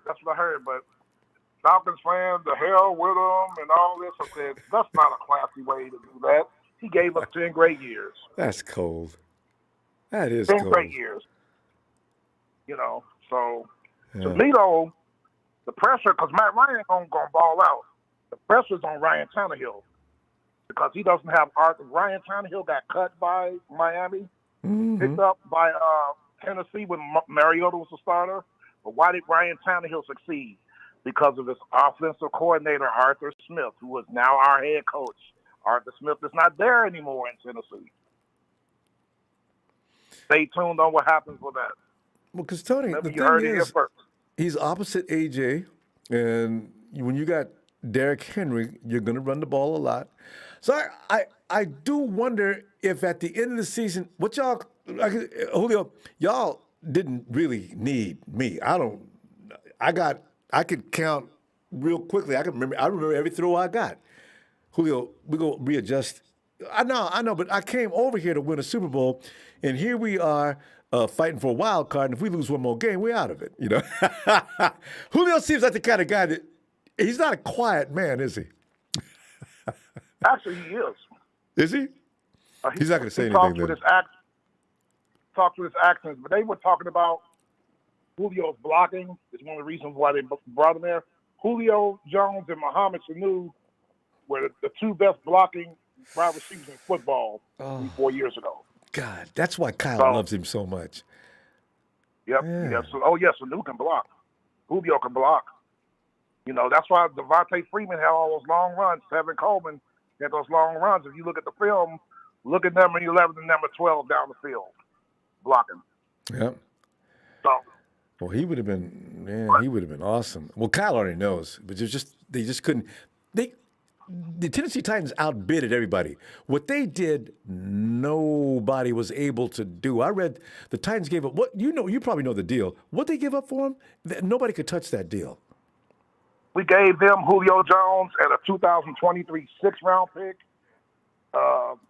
They gave us next year's second-round pick and a 2023 fourth-round pick. Was that it? There wasn't anything more? Oh, they picked up his entire contract. That means Atlanta's not liable for any of that contract this year, which saves you guys a lot of money. We don't have to pay any of that salary. We can pay all our rookies, and we got some money to pick up a couple veteran free agents. Doesn't get any better than that. Hopefully. Yeah. So, I said on the blog, I want to move forward. Can we talk about our rookies? Yeah. Ronbo for 2 hours talked about Julio Jones for the whole 2 hours. I understand Falcons fans are hurt. I am too, but I'm looking to move forward. We got a season coming up here. What do you beat right? Moving, you know what I mean? Well, what are your beat writers saying? Because, you got my draft crush. He's looking good out there. What's Kyle Pitts doing? Yeah, but what they're saying is the Falcons could have did better in the trade. That the owner Arthur Blank is mad because, and I don't believe this. I believe the media fabricated this story because when the Falcons traded Mohamed Sanu to New England, they got a second-round pick for him. And you mean to tell me you only got a second-round and a fourth-round pick for Julio Jones? It was because of the contract. Yeah, see, that's what Atlanta mainly wanted. I think they wanted to get that contract off their books and free up that cash, and anything you threw in was going to be a plus. Take Julio and his money. You got a second-round pick? That'll be fine. We'll give you fourth-round pick? Fine, we'll take that too then. Okay, you got him. He'll be there in the morning or tonight. So, yeah. But I'm focusing on these rookies and on any of these free agents because I haven't heard anything about Geno Atkins. And stay tuned on that Chandler Jones story I was telling you about. I haven't heard nothing. But he's unhappy, man. I think he wants out of Arizona. Yeah. That's good because I don't want him in an NFC West, anyway. So he wherever he goes is fine with me. God, him and Jay. Yes, sir. No word on Richard Sherman? I know that. No. The word now on Sherman is he's going to make a move very close to training camp time. So that's within the next 2 or 3 weeks, I guess. He wants to go to a contender. So here's the thing, though. Is Ryan Tannehill considered a man with a big arm? When Julio said, I want to go to somewhere where quarterback's got a big arm, I thought about Aaron Rodgers. I think he could sling it, Tannehill. He really has improved since he took over. But to me, Arthur Smith, their offensive coordinator at the time, had a lot to do with that. And now he's gone. Yeah. Just like when we lost Kyle Shanahan, Ronbo, the next year, we went 10-6. Matt Ryan only had 23 touchdown passes and 12 interceptions. We took a step back under Steve Sarkisian. And as far as Sarkisian's offense. supposed to be. But our defense was 8th in the league that year. That's why we made the playoffs. Well, now it's going to be life after Julio, and next year and see what that looks like. Yep. I still think you've got something there in that Kyle We do. Pitts. We do. You know, him and Ridley, oh my Lord. Tony, here's the thing, you know, that's why I said, whoever your scouts are, or maybe it's just, we haven't had a number one type receiver in a long time. Some people go all the way back to T.O. I keep trying to come up with some name. I can't remember, but I think they're right. I think we haven't had a top flight receiver since T.O. Actually, you have, but he was at the end of his career, and I love this kid. Well, he's going into the Hall of Fame. Y'all had Isaac Bruce the last 2 years of his career. Yeah. But he was at. We had Randy Moss for the last few minutes of his career, you know, but it's too late.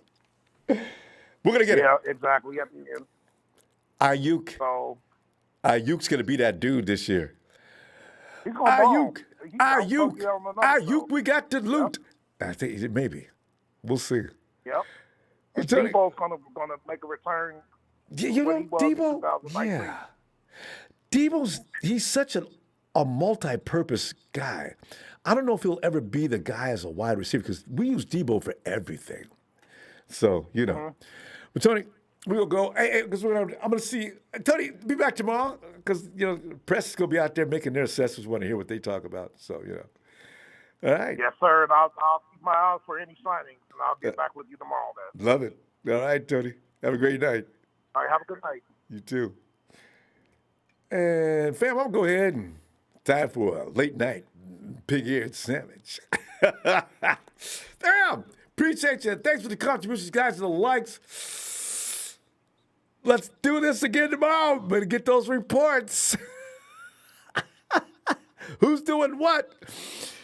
As Grant Cohn says, well, Grant hates to say it too. Yeah, you know, Jimmy Garoppolo looks pretty confident out there. He looks professional. He looks like a third-year quarterback. So that's, you know.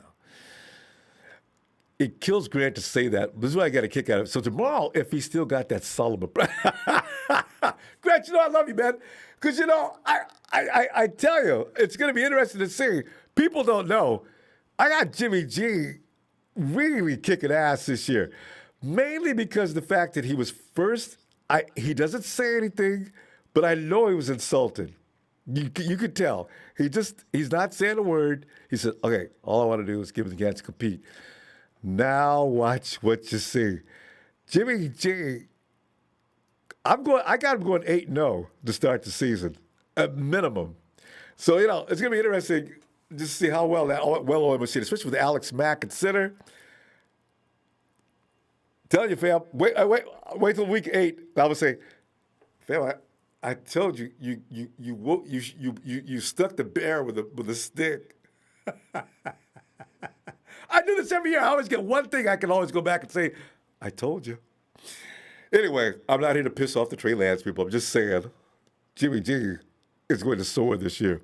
Fam, I'll see you tomorrow, though. Have a great night. Bye-bye.